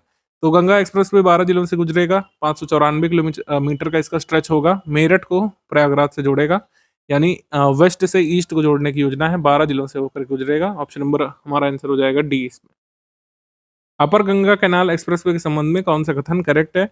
उत्तर प्रदेश में 8700 करोड़ रुपए की लागत से अपर गंगा कैनाल एक्सप्रेसवे का निर्माण किया जाएगा, करेक्ट है। और ये एक्सप्रेसवे बुलंदशहर, नोएडा, गाजियाबाद, मेरठ, मुजफ्फरनगर यानी कुल 5 जिलों से होकर के गुजरेगा। ये एक्सप्रेसवे उत्तराखंड उत्तर प्रदेश की सीमा के पहले बुलंदशहर के सनौता पुल से मुजफ्फरपुर स्थित पुरकाजी तक गंगा नहर के किनारे से चलेगा, मतलब गंगा कैनाल जो है उसके अलोंग साइड ये एक्सप्रेसवे चलेगा। ठीक है, पहले 3 स्टेटमेंट सही है, फिर लिखा है कि ये 6 लेन का एक्सप्रेसवे होगा, ये गलत है। ये 8 लेन का एक्सप्रेसवे होगा, इसकी लंबाई 147.8 किलोमीटर है, जबकि यहाँ पर 174 दिया है। तो फोर्थ स्टेटमेंट यहाँ पर रॉन्ग हो गया। हमारा आंसर हो जाएगा 1, 2 एंड 3 करेक्ट। 1, 2 एंड 3 आंसर हो जाएगा इसमें डी। डी यहाँ पे सही है। प्रयागराज महाकुंभ में आने वाले श्रद्धालुओं की सुविधा के लिए जनवरी 2025 में एआई आधारित कुंभ सहायक चैटबॉट लॉन्च कर दिया गया है। तो कुंभ सहायक चैटबॉट को पीएम मोदी जी ने लॉन्च किया था, और ये कितने भाषाओं में कम्युनिकेट करने में सक्षम है कुंभ सहायक? 11 भाषाओं में, 11 लैंग्वेजेस में। अब दिसंबर 2024 में केंद्र सरकार ने राष्ट्रीय स्वच्छ गंगा मिशन के अंतर्गत उत्तर प्रदेश के चंदौली और माणिकपुर के लिए कितने करोड़ रुपए की प्रोजेक्ट अप्रूव कर दिया है? 272 करोड़ रुपए से यहाँ पर कुछ ट्रीटमेंट प्लांट्स बनेंगे जिससे गंगा पॉल्यूशन को रोका जा सके। 10 जनवरी 2025 को मुख्यमंत्री जी ने प्रयागराज में किस पूर्व स्वतंत्रता सेनानी और समाज सेवी की प्रतिमा का अनावरण किया था? इन्होंने अनावरण किया था कमला बहुगुणा की प्रतिमा का। प्रयागराज में कमला बहुगुणा की प्रतिमा का अनावरण इन्होंने किया था। उत्तर प्रदेश सरकार ने निम्नलिखित में से किस राज्य के निम्नलिखित में से राज्य के किस जनपद में स्थित धनौरी जलाशय को आर्द्र भूमि के रूप में अधिसूचित करने की प्रक्रिया को आगे बढ़ाया है? तो धनौरी रिजर्वायर ये कहाँ पे है? गौतम बुद्ध नगर में। सुप्रीम कोर्ट मतलब ये एनजीटी ने अभी, नेशनल ग्रीन ट्रिब्यूनल ने अभी जेवर हवाई अड्डे के पास जो धनौरी जलाशय है इसको वटलैंड के रूप में शेड्यूल करने की स्थिति के बारे में रिपोर्ट प्रस्तुत करने के लिए कहा था। आगे है उत्तर प्रदेश एक्सप्रेसवे औद्योगिक विकास प्राधिकरण, जो यूपी एडा इसको बोलते हैं, Uttar Pradesh expressway industrial development authority. इनके अनुसार जो विंध्य एक्सप्रेसवे प्रस्तावित है कितने जिलों से होकर गुजरेगा? तो विंध्य एक्सप्रेसवे 5 जिलों से होकर गुजरेगा। बी यहाँ पे सही है। ये 320 किलोमीटर का स्ट्रेच होगा करीब। ये गंगा एक्सप्रेसवे के अंतिम बिंदु प्रयागराज से शुरू होकर सोनभद्र तक जाएगा। प्रयागराज, मिर्जापुर, वाराणसी, चंदौली, सोनभद्र जैसे जिलों को ये जोड़ेगा। तो विंध्य एक्सप्रेसवे 5 जिलों से होकर गुजरेगा। आगे है उत्तर प्रदेश का पहला मुख्यमंत्री अभ्युदय कंपोजिट स्कूल लखनऊ में बन करके तैयार हो गया, ये करेक्ट है। उत्तर प्रदेश के मेरठ में राज्य का पहला डॉल्फिन रिसर्च सेंटर स्थापित किया जाएगा, ये करेक्ट है। उत्तर प्रदेश के प्रयागराज में भारतीय संविधान की अद्भुत ऑडियो विजुअल पर आधारित संविधान गैलरी का निर्माण किया गया है। इसका उद्घाटन 16 जनवरी 2025 को राज्य के वित्त एवं संसदीय कार्य मंत्री सुरेश खन्ना ने किया था। तो कॉन्स्टिट्यूशन गैलरी का उद्घाटन कहाँ पे किया गया है? प्रयागराज में। ठीक है, और उत्तर प्रदेश का पहला कॉन्स्टिट्यूशन पार्क जो है ये कहाँ पे डेवलप किया जाने वाला है? मुरादाबाद में। मुरादाबाद में उत्तर प्रदेश का पहला संविधान पार्क बनाया जाएगा। 22 जनवरी 2025 को केंद्रीय संस्कृति और पर्यटन मंत्री श्री गजेंद्र सिंह शेखावत ने इलाहाबाद संग्रहालय में लघु चित्रों पर आधारित भागवत प्रदर्शनी का शुभारंभ किया था। उत्तर प्रदेश की राजधानी लखनऊ से जो ग्रुप कैप्टन शुभांशु शुक्ला है, इंटरनेशनल स्पेस सेंटर की यात्रा करने वाले पहले भारतीय अंतरिक्ष यात्री बनने जा रहे हैं, ये करेक्ट है। नासा के मिशन में इनको शामिल किया गया है। इंटरनेशनल स्पेस सेंटर तक ये ट्रैवल करेंगे। आंसर यहाँ पर सही हो जाएगा 1 and 2 बोथ करेक्ट। ये उत्तर प्रदेश लखनऊ में जन्मे थे।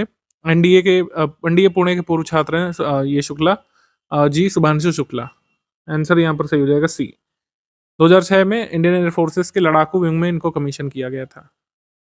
27 जनवरी 2025 को भारतीय महिला क्रिकेट टीम की खिलाड़ी दीप्ति शर्मा को मुरादाबाद में पुलिस उपाधीक्षक का पद दिया गया है सरकार के द्वारा। ये किस जिले की निवासी हैं? तो ये निवासी है सहारनपुर की। दीप्ति शर्मा बिलोंग करती हैं सहारनपुर को, सहारनपुर डी। आगे है 28 जनवरी से 14 फरवरी 2025 तक। 28 जनवरी से 14 फरवरी 2025 तक उत्तराखंड में आयोजित किए जा रहे 38वें नेशनल गेम्स में उत्तर प्रदेश से कितने खिलाड़ी प्रतिभाग कर रहे हैं? तो उत्तर प्रदेश से 340 एथलीट्स या खिलाड़ी शामिल हो रहे हैं। 340 खिलाड़ियों में 195 मेल खिलाड़ी हैं, 145 फीमेल प्लेयर्स हैं। तो हमारा आंसर हो जाएगा इसमें सी। आगे है कृषि भारत मेले के संदर्भ में गलत कथनों का चयन कर रहे हैं। तो कृषि भारत 2024 मेले का आयोजन लखनऊ में किया गया था 15 से 18 नवंबर 2024 में, ये करेक्ट है। इसका उद्घाटन योगी आदित्यनाथ जी ने किया था, ये भी करेक्ट है। फिर है भारतीय उद्योग परिसंघ ने इस मेले का आयोजन किया था, जो कि पहले मनाया जाता था confederation of Indian industries agrotech India fair के नाम से इसको मनाते थे। ये इसका 16वां संस्करण था, लेकिन अब उत्तर प्रदेश की पहल पर इसको कृषि भारत नाम से रीब्रांड किया गया था। मतलब ये एक तरीके से ये agri and food technology fair जो कन्फेडरेशन ऑफ इंडियन इंडस्ट्रीज यानी भारतीय उद्योग परिसंघ का होता था, ये लोग इस नाम से बनाते थे, लेकिन अब इसे कृषि भारत नाम से रीब्रांड किया गया है। ये करेक्ट है। आंसर यहाँ पर सही हो जाएगा डी। कोई भी कथन यहाँ पे गलत नहीं है। आंसर हो जाएगा इसमें डी। आगे है लीड्स रिपोर्ट में केंद्रीय वाणिज्य और उद्योग मंत्रालय की तरफ से जो आई थी, उत्तर प्रदेश को अचीवर स्टेट का दर्जा दिया गया है स्थलबद्ध राज्यों की श्रेणी में। तीसरे साल लॉजिस्टिक्स और बुनियादी संरचना के विकास में उत्कृष्ट प्रदर्शन कर उत्तर प्रदेश ने ये रिकॉर्ड हासिल किया। ये करेक्ट है।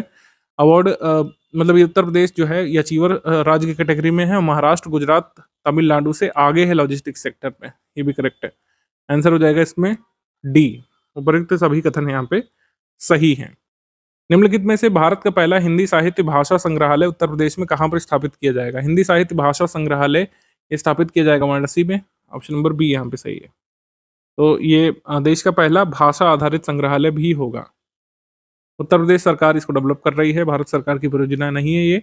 उत्तर प्रदेश परिवहन विभाग ने राज्य में के सभी नगरों में दोपहिया वाहन से होने वाली सड़क दुर्घटनाओं और मृत्यु दर को कम करने के लिए no helmet no fuel policy को लागू करने का सुझाव प्रस्तुत किया है कि जो भी हेलमेट नहीं लगाएगा उसका पेट्रोल ना डाला जाए पेट्रोल पंप में। करेक्ट।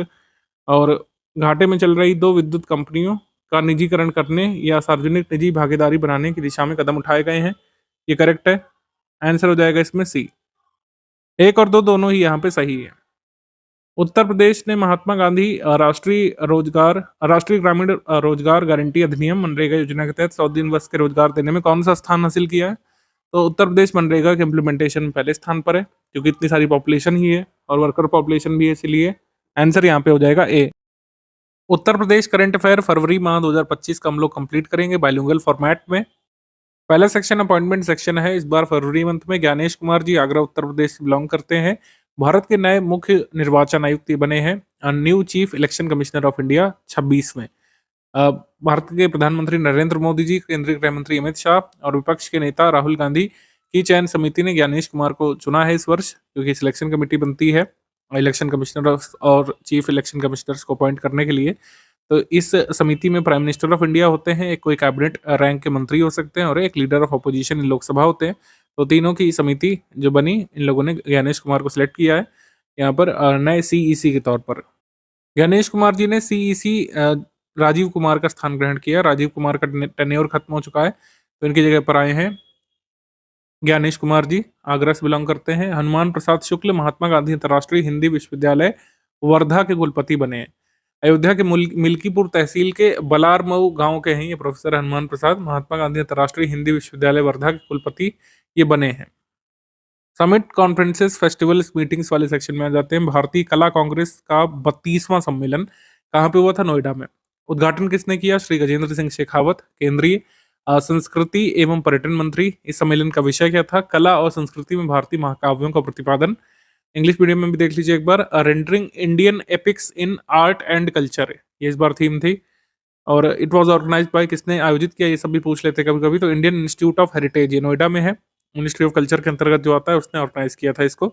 उत्तर प्रदेश सरकार का इवेंट नहीं था। जैसे अगर मान लीजिए 2 स्टेटमेंट आ जाए कि पहला भारतीय कला कांग्रेस का आयोजन 32वां नोएडा में हुआ था, इसका आयोजन मान लेते हैं, प्रश्न आ जाता है भारतीय कला कांग्रेस के 32वें सम्मेलन का आयोजन नोएडा में हुआ था, इसका आयोजन उत्तर प्रदेश के संस्कृति विभाग या उत्तर प्रदेश सरकार ने किया था। तो सेकंड स्टेटमेंट आप रॉन्ग मान लेंगे। इस तरीके के क्वेश्चन हमारे एग्जाम में बन रहे हैं, तो इसका एग्जाम्पल मैंने आपको दे दिया। आगे बढ़ते हैं हम लोग। हस्तशिल्प, रंग और रसायन तथा परिधान प्रौद्योगिकी पर ये एग्जीबिशन लगा था ग्रेटर नोएडा में। केंद्रीय वस्त्र मंत्री गिरिराज सिंह ने India expo centre and mart greater Noida में दीप प्रज्वलित करके जो है परिधान प्रौद्योगिकी, रंग एवं रसायन, हस्तशिल्प कार्यक्रमों का उद्घाटन किया था। ग्रेटर नोएडा कार्यक्रम भारत टेक्स 2025 के अंतर्गत इसको आयोजित किया गया था, जबकि वृहद कार्यक्रम भारत मंडपम में हुआ था 14 से 17 फरवरी को। मतलब भारत टेक्स का सम्मेलन ये भारत मंडपम में हुआ था, लेकिन उसके एक सब कार्यक्रम के रूप में इसका आयोजन किया गया था। 4 मुख्य केंद्रित विषय क्या थे? गारमेंट टेक्नोलॉजी एक्सपो 2025, डेशम Bharat Tex 2025, Dyechem world Bharat Tex 2025, हस्तशिल्प या हस्त निर्मित उत्पाद प्रदर्शनी, हैंडमेड प्रोडक्ट्स एग्जीबिशन और इंडिया सोर्सिंग कनक्लेव, ये सब जो इवेंट्स हुए थे इसमें ग्रेटर नोएडा में। आगे बढ़ते हैं हम लोग। काशी तमिल संगमम काशी तमिल संगमम जो है KTS 3.0 है, इसका मतलब है कि पहले 2 संगम आयोजित हो चुके हैं। काशी तमिल संगमम बेसिकली एक कल्चरल एक्सचेंज प्रोग्राम है, जिसमें उत्तर प्रदेश का जो काशी यानी वाराणसी है और तमिलनाडु में जो चेन्नई है अपना जो शेयर्ड कल्चरल बॉन्ड जो है वो शेयर करते हैं। आपस में ज्ञान परंपरा साझा करते हैं, एक-दूसरे का कल्चर और खाने-पीने की परंपराएँ, साहित्य बेसिकली जो लिखा गया है एक-दूसरे से साझा करते हैं और इसमें मिनिस्ट्री ऑफ एजुकेशन के साथ मिनिस्ट्री ऑफ टूरिज़्म और कई सारे मिनिस्ट्रीज़ इसको मिलकर के सक्षम बना रही है। एक भारत श्रेष्ठ कार्यक्रम जो चल रहा है, एक भारत श्रेष्ठ भारत कार्यक्रम, उसके तहत या उसी के इन लाइन्स पर है, ये आयोजित किया जा रहा है काशी तमिल संगमम। और ये तीसरा वाला कहाँ पे हुआ था? वाराणसी में। तीसरा वाला वाराणसी उत्तर प्रदेश में हुआ था। इसमें कुल मिलाकर तमिलनाडु से कई सारे विद्वान आते हैं, कई सारे मतलब एजुकेशन से जुड़े लोग आते हैं, टूरिज़्म से जुड़े लोग आते हैं यहाँ पर उत्तर प्रदेश के वाराणसी में आकर के देखते हैं कि किस तरीके से यहाँ पर जो कल्चर है क्या मिलता-जुलता है चेन्नई कल्चर से या फिर क्या चीज़ें अलग हैं। तो एक भारत श्रेष्ठ भारत कार्यक्रम के अंतर्गत ये कल्चरल एक्सचेंज प्रोग्राम है, कल्चरल बॉन्ड जो है इसको मजबूत करने का लक्ष्य है और एक दूसरे का कल्चर सीखने का लक्ष्य है, कल्चरल टाइज आगे बढ़ाने का लक्ष्य है। ये एक लक्ष्य हो गया। दूसरा ये कि एक भारत श्रेष्ठ भारत की जो परंपरा है उसको आगे बढ़ाने के संदर्भ में एक भारत श्रेष्ठ भारत कार्यक्रम की लॉन्च डेट क्या है, ये आप कमेंट सेक्शन में लिख करके बता सकते हैं। मैं हमेशा पूछता हूँ आपसे जिससे आपको याद बना रहे, क्योंकि ये कार्यक्रम थोड़ा पहले आया था और पहले के स्कीम्स, कैंपेन ये सब भी पूछे जा रहे हैं आजकल। उद्घाटन किसने किया अगर आपसे पूछे, तो उत्तर प्रदेश के सीएम जी ने किया इस बार उद्घाटन और union education minister Dharmendra Pradhan ने और union minister of state doctor L Murugan ने 15 फरवरी 2025 को वाराणसी में इसका आयोजन किया। इस बार की थीम क्या थी? थीम थी यहाँ पर लिगेसी ऑफ ऋषि अगस्त्य। ऋषि अगस्त्य की लिगेसी इस बार KTS 3.0 की थीम थी। इंटरनेशनल बर्ड फेस्टिवल, इसका आयोजन प्रयागराज में हुआ था महाकुंभ के साथ-साथ। पर्यावरण संरक्षण और जैव विविधता को बढ़ाने के लिए 16 से 18 फरवरी तक उत्तर प्रदेश के प्रयागराज में 3 दिवसीय बर्ड फेस्टिवल का आयोजन किया गया था। 16 से 18 फरवरी 2025 तक प्रयागराज में अंतर्राष्ट्रीय पक्षी महोत्सव जो इस साल हुआ था 2025 का, इस बार इसका विषय था कुंभ की आस्था, प्रकृति संरक्षण और जलवायु, यानी कि faith of Kumbh, nature conservation and climate, ये थीम थी। Faith of Kumbh, nature conservation and climate. Important dates theme, विश्व आर्द्रभूमि दिवस। वैसे तो वैश्विक तौर पर जरूरी है, भारत के लिए जरूरी है, लेकिन हमने इसको उत्तर प्रदेश करंट अफेयर में क्यों लिया है? क्योंकि इस साल वर्ल्ड वेटलैंड डे कहाँ पर बनाया गया था? ये पार्वती अर्गा रामसर साइट गोंडा उत्तर प्रदेश में मनाया गया था इस साल। इसका समारोह जो है इस साल मनाया गया था पार्वती अर्गा ये रामसर साइट में जो गोंडा उत्तर प्रदेश में। इस बार इसकी थीम थी प्रोटेक्टिंग वेटलैंड्स फॉर और कॉमन फ्यूचर। ठीक है, तो आपसे डायरेक्टली पूछेंगे कहाँ बनाया गया था, किस वेटलैंड में? पार्वती अर्गा रामसर साइट गोंडा उत्तर प्रदेश में। 17वां foundation day of national statistical system training academy NSSTA का ये 17वां स्थापना दिवस मनाया गया था। ये कहाँ पे स्थित है? मतलब ये कहाँ पे मनाया गया था दिवस? ये foundation day of national statistical system academy का ये महालनोबिस ऑडिटोरियम NSSTA ये कहाँ पे? ग्रेटर नोएडा में। यानी कि national statistical system training academy ये कहाँ पे पड़ती है? ग्रेटर नोएडा में। ये आपसे स्टैटिक में भी आ सकता है। ये national statistical system training academy कहाँ पड़ती है? ग्रेटर नोएडा में। मालनोबिस ऑडिटोरियम में इस साल बनाया गया था। इस बार इसकी थीम थी empowering governance through statistical excellence. आ जाएंगे साइंस एंड टेक पर। उत्तर प्रदेश के प्रयागराज में गंगा नदी में फीकल कोलिफॉर्म बैक्टीरिया की मौजूदगी पाई गई थी और काफ़ी बड़ी मात्रा में इसको पाया गया था। मतलब जो एक्सेप्टेबल लिमिट होती है, मतलब इतना कोलिफॉर्म बैक्टीरिया तो आप उससे नहा सकते हैं, इतना कोलिफॉर्म बैक्टीरिया तो उसको आप पी सकते हैं। तो परमिसिबल जो लिमिट है उससे काफ़ी ज़्यादा पाया गया था faecal coliform bacteria. Faecal coliform bacteria बढ़ा हुआ है प्रयागराज के पानी में, मतलब गंगा के पानी में, तो जाहिर सी बात है वहाँ पर काफ़ी सारे लोग बात कर रहे हैं कुंभ में, इस वजह से ये बढ़ा पाया गया था। फीकल कोलिफॉर्म बैक्टीरिया का सोर्स क्या होता है? ह्यूमन एंड एनिमल फीसेस में, यानी कि जो है मानव और जानवरों के मल में और सीवेज के पानी में पाया जाता है। तो आप कह सकते हैं काफ़ी सारा ये कोलिफॉर्म बैक्टीरिया गंगा नदी में रिसाव कर गया था कुंभ के दौरान।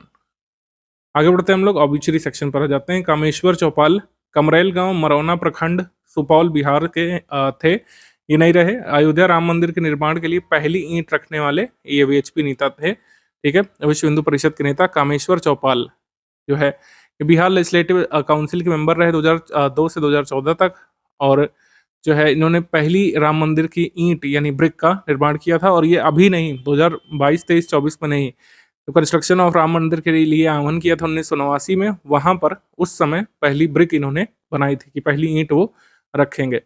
आचार्य सत्येंद्र दास के बारे में बात करें, अयोध्या उत्तर प्रदेश राम मंदिर के मुख्य पुजारी ये नहीं रहे, ठीक है? इनकी नियुक्ति 1992 में मुख्य पुजारी के तौर पर हुई थी। अब स्पोर्ट्स करंट अफेयर पर आ जाते हैं, 38वें नेशनल गेम्स। आयोजन स्थल ये उत्तराखंड के ज़िले हैं। उत्तराखंड के करीब 7 सिटीज़ में इसका आयोजन किया गया था। मुख्य खेल देहरादून, हल्द्वानी, हरिद्वार में हुए थे, ठीक है?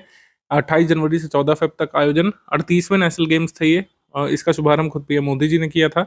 इसका शुभंकर मौली था, जो मोनाल पक्षी है, राजकीय पक्षी उत्तराखंड का, उससे प्रेरित एक कार्टून। मौली इसका कह सकते हैं मैस्कॉट था। टैगलाइन यहाँ पर संकल्प से शिखर तक, थीम यहाँ पे हरित खेल। थीम क्या थी यहाँ पे? Green games. टोटल इवेंट्स यहाँ पे 32 हुए थे, लेकिन ध्यान रखिएगा यहाँ पर 4 करीब एग्जीबिशन स्पोर्ट्स इवेंट या डिमॉन्स्ट्रेशन स्पोर्ट्स इवेंट भी हुए थे। आरएस पेपर में आया था। 32 स्पोर्ट्स इवेंट्स उसमें हुए थे और 4 डिमॉन्स्ट्रेशन स्पोर्ट्स इवेंट यहाँ पे हुए थे नेशनल गेम्स में, ठीक है? 38वें नेशनल गेम्स में इस बार जितनी भी ट्रॉफी और मेडल यहाँ पे बनाए गए थे नेशनल गेम्स में, ये ई वेस्ट और जो है ई वेस्ट का प्रयोग करते हुए बनाए गए थे। तो मतलब ये सस्टेनेबिलिटी की ओर इसमें टारगेट किया गया था। सभी ट्रॉफियां और पदक ई कचरे से बने थे तथा प्रत्येक पदक विजेता के नाम पर एक पौधा भी लगाया गया था।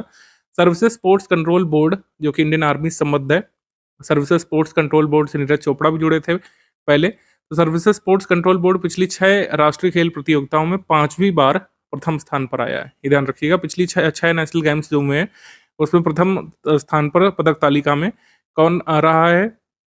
यही आपका इंडियन आर्मी का जो है सर्विसेज स्पोर्ट्स कंट्रोल बोर्ड। ये फर्स्ट पर उत्तर प्रदेश की रैंक यहाँ पर क्या थी? स्टेट्स और यूटीज़ में 13 नंबर पर उत्तर प्रदेश। गोल्ड मेडल भी उत्तर प्रदेश के 13, सिल्वर मेडल 20, ब्रॉन्ज मेडल 23 और इस तरीके से टोटल मेडल उत्तर प्रदेश के हुए 56। उत्तर प्रदेश की रैंक मेडल टैली में 13वीं और टोटल मेडल 56, गोल्ड मेडल 13 थे, ये जरूर ध्यान रख सकते हैं। अगले नेशनल गेम्स भी अनाउंस कर दिए गए हैं, 2026 में मेघालय में होंगे अगले नेशनल गेम्स, ठीक है? अब आगे बढ़ते हैं हम लोग, आ जाएंगे एमसीक्यू सेक्शन पे। 22 फरवरी 2025 को उत्तर प्रदेश के मुख्यमंत्री योगी आदित्यनाथ जी ने भारत के पहले बायोपॉलीमर संयंत्र का उद्घाटन कहाँ पे किया था? तो उत्तर प्रदेश का ही नहीं, इंडिया का पहला बायोपॉलीमर प्लांट इनॉग्रेट किया गया था 22 फरवरी 2025 को लखीमपुर खीरी से। क्षेत्रफल के लिहाज से सबसे बड़ा जिला लखीमपुर खीरी है उत्तर प्रदेश का, और यहाँ पर इंडिया फर्स्ट बायोपॉलीमर प्लांट की आधारशिला रखी गई है। बायोपॉलीमर को प्लास्टिक के बदले हम लोग यूज़ कर सकते हैं, क्योंकि प्रॉपर्टीज उससे मिलती-जुलती हैं, लेकिन ये बायोडिग्रेडेबल होता है, जबकि प्लास्टिक जो है ये नॉन बायोडिग्रेडेबल प्रोडक्ट होता है। अब जो ये बायोपॉलीमर है, इनके एग्जांपल आप देख लीजिएगा। एलपीडी है एक, अ, अल्जीनेट एक है, एक चाइटोसन होता है, पॉपुलर एक टीपीएस होता है, ठीक है? एक काइटिन होता है। इन सब के नाम एक बार ध्यान कर लीजिएगा। और ये जो है इको फ्रेंडली होते हैं, कॉस्ट इफेक्टिव होते हैं, वेस्ट प्रोसेसिंग में इस्तेमाल किए जा सकते हैं, फॉसिल रिसोर्सेज का यूज़ लिमिटेड होता है इनसे, ग्लोबल वार्मिंग पोटेंशियल को घटाने में जो है हेल्प कर सकता है, और सस्टेनेबल मटेरियल है ये, तो सस्टेनेबिलिटी की तरफ हमको ले जाता है, कंपोस्टेबल है, बायोडिग्रेडेबल है, रिसाइक्लेबिलिटी इसकी हाई रहती है, ये सब इसके प्रॉपर्टीज़ हैं। तो बलरामपुर चीनी मिल लिमिटेड द्वारा 2850 करोड़ रुपए की लागत से स्थापित किया जाएगा। इसकी आधारशिला भी रखी गई है, मतलब ये बनना शुरू हुआ है, ठीक है? ये बन करके तैयार नहीं हुआ। जब भी लोकार्पण शब्द आएगा तो इसका मतलब है कि कोई भी प्लांट या फिर कोई भी सिस्टम बन करके तैयार हो गया है, लेकिन जब शिलान्यास की बात आएगी तो इसका मतलब उसका निर्माण शुरू हुआ है। सूरजपुर वेटलैंड के संदर्भ में कौन सा कथन यहाँ पे सही है? ग्रेटर नोएडा प्राधिकरण ने सूरजपुर आर्द्रभूमि की सुरक्षा और संरक्षण के लिए एक परियोजना विकसित की है, ये करेक्ट है। और फिर आर्द्रभूमि यमुना नदी बेसिन के अंदर जाती है और गौतम बुद्ध नगर जिले की दादरी तहसील के सूरजपुर गांव में स्थित है, ये सही है। इसके बाद है ये आरक्षित वन क्षेत्र है जो 308 हेक्टेयर में फैला हुआ है, जिसमें 60 हेक्टेयर प्राकृतिक आर्द्रभूमि शामिल है, ठीक है? तो सूरजपुर वेटलैंड को जो है मतलब कह सकते हैं संरक्षित करने की बात की जा रही है। एक प्रोजेक्ट भी यहाँ पर ग्रेटर नोएडा अथॉरिटी ने डेवलप कर लिया है। हमारा आंसर इसमें सही हो जाएगा डी। सभी कथन यहाँ पर सही है सूरजपुर वेटलैंड के बारे में। 6 फरवरी 2025 को उत्तर प्रदेश के ग्रेटर नोएडा में नेशनल स्किल डेवलपमेंट कॉर्पोरेशन की अंतर्राष्ट्रीय एकेडमी का उद्घाटन किसने किया था? तो एनएसडीसी इंटरनेशनल एकेडमी नोएडा में इसका उद्घाटन किया है, कह सकते हैं जयंत चौधरी ने, ठीक है? जयंत चौधरी ने कौशल विकास उद्यमिता मंत्रालय के राज्य मंत्री, इनका स्वतंत्र प्रभार है, और शिक्षा राज्य मंत्री भी हैं जयंत चौधरी। उत्तर प्रदेश के ग्रेटर नोएडा में एनएसडीसी अंतर्राष्ट्रीय एकेडमी का उद्घाटन इन्होंने किया है, जयंत चौधरी। अगला क्वेश्चन है, इसमें 3 स्टेटमेंट है। राष्ट्रीय वैमानिकी और अंतर्राष्ट्रीय और अंतरिक्ष प्रशासन यानी कि नासा ने नोएडा में कक्षा 9 के छात्र दक्ष मलिक को एक क्षुद्रग्रह की अंतिम खोज के लिए मान्यता प्रदान की है, जिसे 2023 OG-40 नाम दिया गया है। National aeronautics and space administration जो नासा का है, इसने दक्ष मलिक को बेसिकली रिकॉग्निशन दिया है कि उन्होंने जो है प्रोविजनल तौर पर डिस्कवरी की है एस्टेरॉयड की, जिसका नाम है 2023 OG40। ये सही है। इसके बाद है आगरा लखनऊ एक्सप्रेसवे के निकट बिझामई गांव में डिफेंस इंडस्ट्रियल कॉरिडोर में 400 करोड़ रुपए की लागत से एक रडार बनाने की फैक्ट्री स्थापित की जाएगी। ये कथन भी आपका सही है। अगला कथन है फरवरी 2025 में उत्तर प्रदेश सरकार ने राज्य में जल परिवहन और जल पर्यटन को बढ़ावा देने के लिए उत्तर प्रदेश अंतर्देशीय जलमार्ग प्राधिकरण के गठन को मंजूरी दे दी है। तो Uttar Pradesh inland waterway authority जो है ये गठित की जाएगी to promote water transport and tourism in the state. ये करेक्ट है। हमारा आंसर क्या हो जाएगा? एक्चुअली इसमें इनकरेक्ट पूछा है तो इनकरेक्ट कोई नहीं है, तो आंसर हो जाएगा इसमें डी, उपरोक्त में से कोई भी नहीं। आगे है हाल ही में बीएचयू के जंतु वैज्ञानिकों ने एक शोध में किस नदी के जल में लगभग 1000 प्रकार के प्रदूषक तत्व पाए जाने की पुष्टि की है। तो बीएचयू ने वरुणा नदी में 1000 टाइप के पोल्यूटेंट्स अभी डिस्कवर किए हैं। ऑप्शन नंबर बी यहाँ पर सही है, वरुणा नदी। आगे 15 फरवरी 2025 को वाराणसी में काशी तमिल संगमम के तीसरे संस्करण का उद्घाटन किसने किया था? धर्मेंद्र प्रधान जी ने किया, योगी आदित्यनाथ जी ने, एल मुरुगन ने। तो हमारा आंसर क्या हो जाएगा इसमें? D, all of the above correct. एक भारत श्रेष्ठ भारत के दृष्टिकोण से प्रेरित है काशी तमिल संगमम, और इस वर्ष जितने भी संगम होंगे वो 4S पर केंद्रित हैं: saint, tradition, scientist, social reformer और स्टूडेंट्स। इन सबको एकजुट करने का काम किया जाएगा। और इस बार KTS 3.0 की थीम क्या थी? लिगेसी ऑफ ऋषि अगस्त्य। ये हम आपको बता चुके हैं। आगे है सरस आजीविका मेला के संदर्भ में क्या सही है? इसका आयोजन 21 फरवरी से 10 मार्च 2025 तक नोएडा के शिल्प हाट में किया गया था। ये करेक्ट है। लास्ट टाइम जब सरस आजीविका मेला भारत में हुआ था, मतलब ये उत्तर प्रदेश में हुआ था, नोएडा में, तब पूछा गया था। तो इस बार भी पूछा जा सकता है। 2021 में जब हुआ था तो पूछा गया था, 2025 में फिर से हुआ है। 21 फरवरी से 10 मार्च 2025 के बीच, कहाँ पे? नोएडा में। इसका उद्घाटन उत्तर प्रदेश के मुख्यमंत्री जी ने किया था। ये वाला स्टेटमेंट हालांकि रॉन्ग हो जाएगा। हमारे कृषि मंत्री जो है शिवराज सिंह, उन्होंने जो है उद्घाटन किया था। शिवराज सिंह चौहान जी ने इसका उद्घाटन किया था। इसका मुख्य उद्देश्य ग्रामीण भारत की शिल्प और कलाओं का प्रदर्शन करना है। ये करेक्ट है। फिर चौथा स्टेटमेंट, इस बार मेले का आयोजन ग्रामीण विकास मंत्रालय द्वारा राष्ट्रीय ग्रामीण विकास और पंचायती राज संस्थान के सहयोग से परंपरा और संस्कृति के मतलब ये ट्रेडिशन आर्ट कल्चर पर फोकस करते हुए इसका आयोजन ग्रामीण विकास मंत्रालय द्वारा राष्ट्रीय ग्रामीण विकास और पंचायती राज संस्थान के सहयोग से किया जा रहा है। फिर है इस मेले की थीम है इस बार लखपति दीदी की निर्यात क्षमता का विकास करना, यानी कि development of export potential of लखपति दीदीज। ये इस बार थीम है। तो हमारा स्टेटमेंट यहाँ पर 1, 3, 4, 5 यहाँ पे सही हो जाएगा। तो आंसर यहाँ पर सही हो जाएगा सी। इसका उद्घाटन हमारे कृषि मंत्री शिवराज सिंह चौहान जी ने किया था, ये ध्यान रखिएगा। आप एक मेरे सवाल का जवाब कमेंट सेक्शन में लिख करके बताएंगे। National institute for rural development and Panchayati Raj, इसका हेडक्वार्टर कहाँ पे है? इसका हेडक्वार्टर कहाँ पे? जल्दी से कमेंट करके बताइए। VPO जो लोग देने जा रहे हैं जून मंथ में, उनके एग्जाम में आ सकता है क्वेश्चन। हेडक्वार्टर कहाँ पे? कमेंट सेक्शन में लिख करके बताएं। उत्तर प्रदेश के किस जिले में 80 बीघे में औद्योगिक पार्क की स्थापना की जाएगी? इंडस्ट्रियल पार्क जो है 80 बीघे की जगह में सेटअप किया जाएगा। कहाँ पे? गाजीपुर में। ठीक है, गाजीपुर में। बी यहाँ पे सही है। आगे है फरवरी 2025 में निम्नलिखित में से किस संस्थान ने फलों और सब्जियों को लंबे समय तक सुरक्षित रखने के लिए एक नई सौर निर्जलीकरण तकनीक विकसित की है? सोलर डिहाइड्रेशन टेक्नोलॉजी किसने विकसित की है? IIT कानपुर ने। IIT कानपुर ने किसानों की आय बढ़ाने, फसलों की बर्बादी से बचाने के लिए एक सोलर डिहाइड्रेशन टेक्नोलॉजी विकसित की है। अगला प्रश्न है वाराणसी वर्ष 2024 में बड़ी उपलब्धि हासिल करते हुए भारत का पहला 3D डिजिटल ट्विन मैप बनाने वाला नगर बन सकता है, मतलब जल्द बन सकता है। 3D ट्विन मैप वाला पहला जो है सिटी बन सकता है वाराणसी। हालांकि पायलट प्रोजेक्ट पहले जयपुर में शुरू किया गया था। ठीक है, 10 किलोमीटर एरिया जो जयपुर का था उसका डिजिटल ट्विन मैप बनाया गया था, लेकिन पूरे सिटी का पहली बार वाराणसी में बनाया जा रहा है। ये करेक्ट है।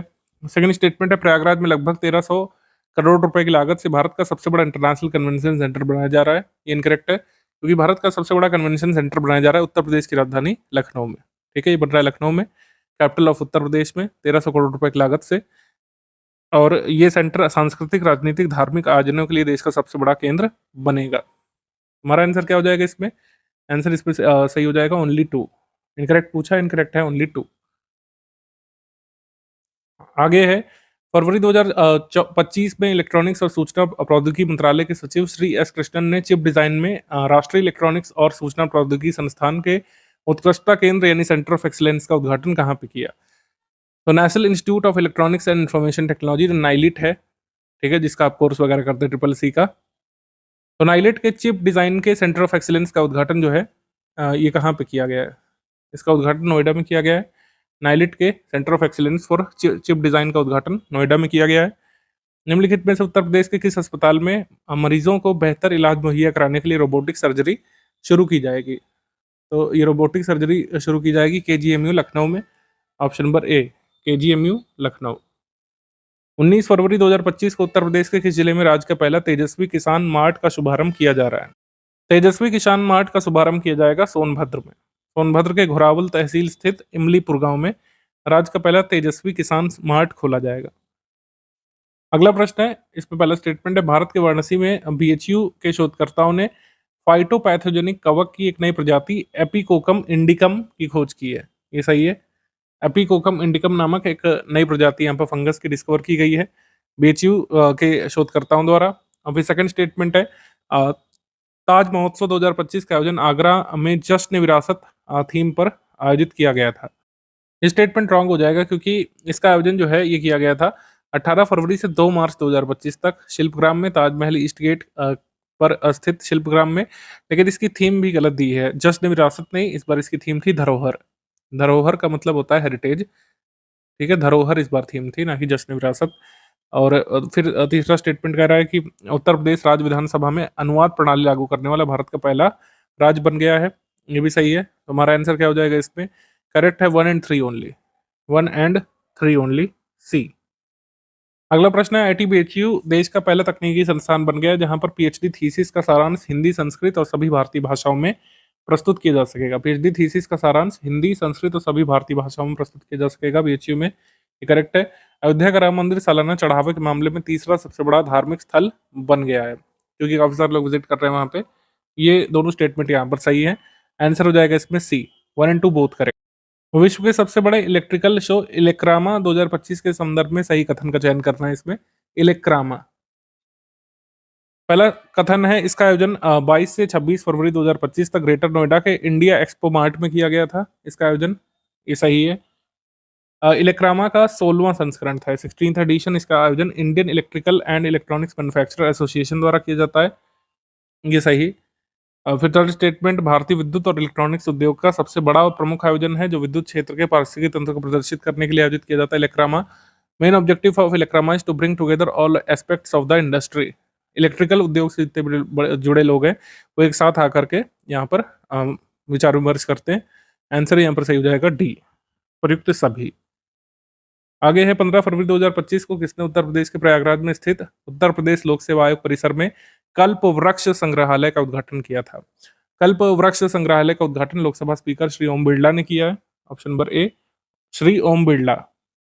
प्रयागराज महाकुंभ के दौरान गंगा और यमुना नदी के पानी में किस बैक्टीरिया का स्तर काफी बढ़ गया था? ये हमने अभी डिस्कस किया, फीकल कोलीफॉर्म बैक्टीरिया का स्तर काफी बढ़ा हुआ पाया गया था इसमें। Option number D. निम्नलिखित में से कौन सा कथन सही है? 10 से 25 फरवरी 2025 तक उत्तर प्रदेश के 45 ब्लॉकों में फाइलेरिया उन्मूलन के लिए मास ड्रग एडमिनिस्ट्रेशन अभियान चलाया गया था। ये सही है। मिर्जापुर यूपी की पहली डिजिटल नगर पालिका बनी है। Mirzapur has become the first digital municipality of Uttar Pradesh. ये सही है।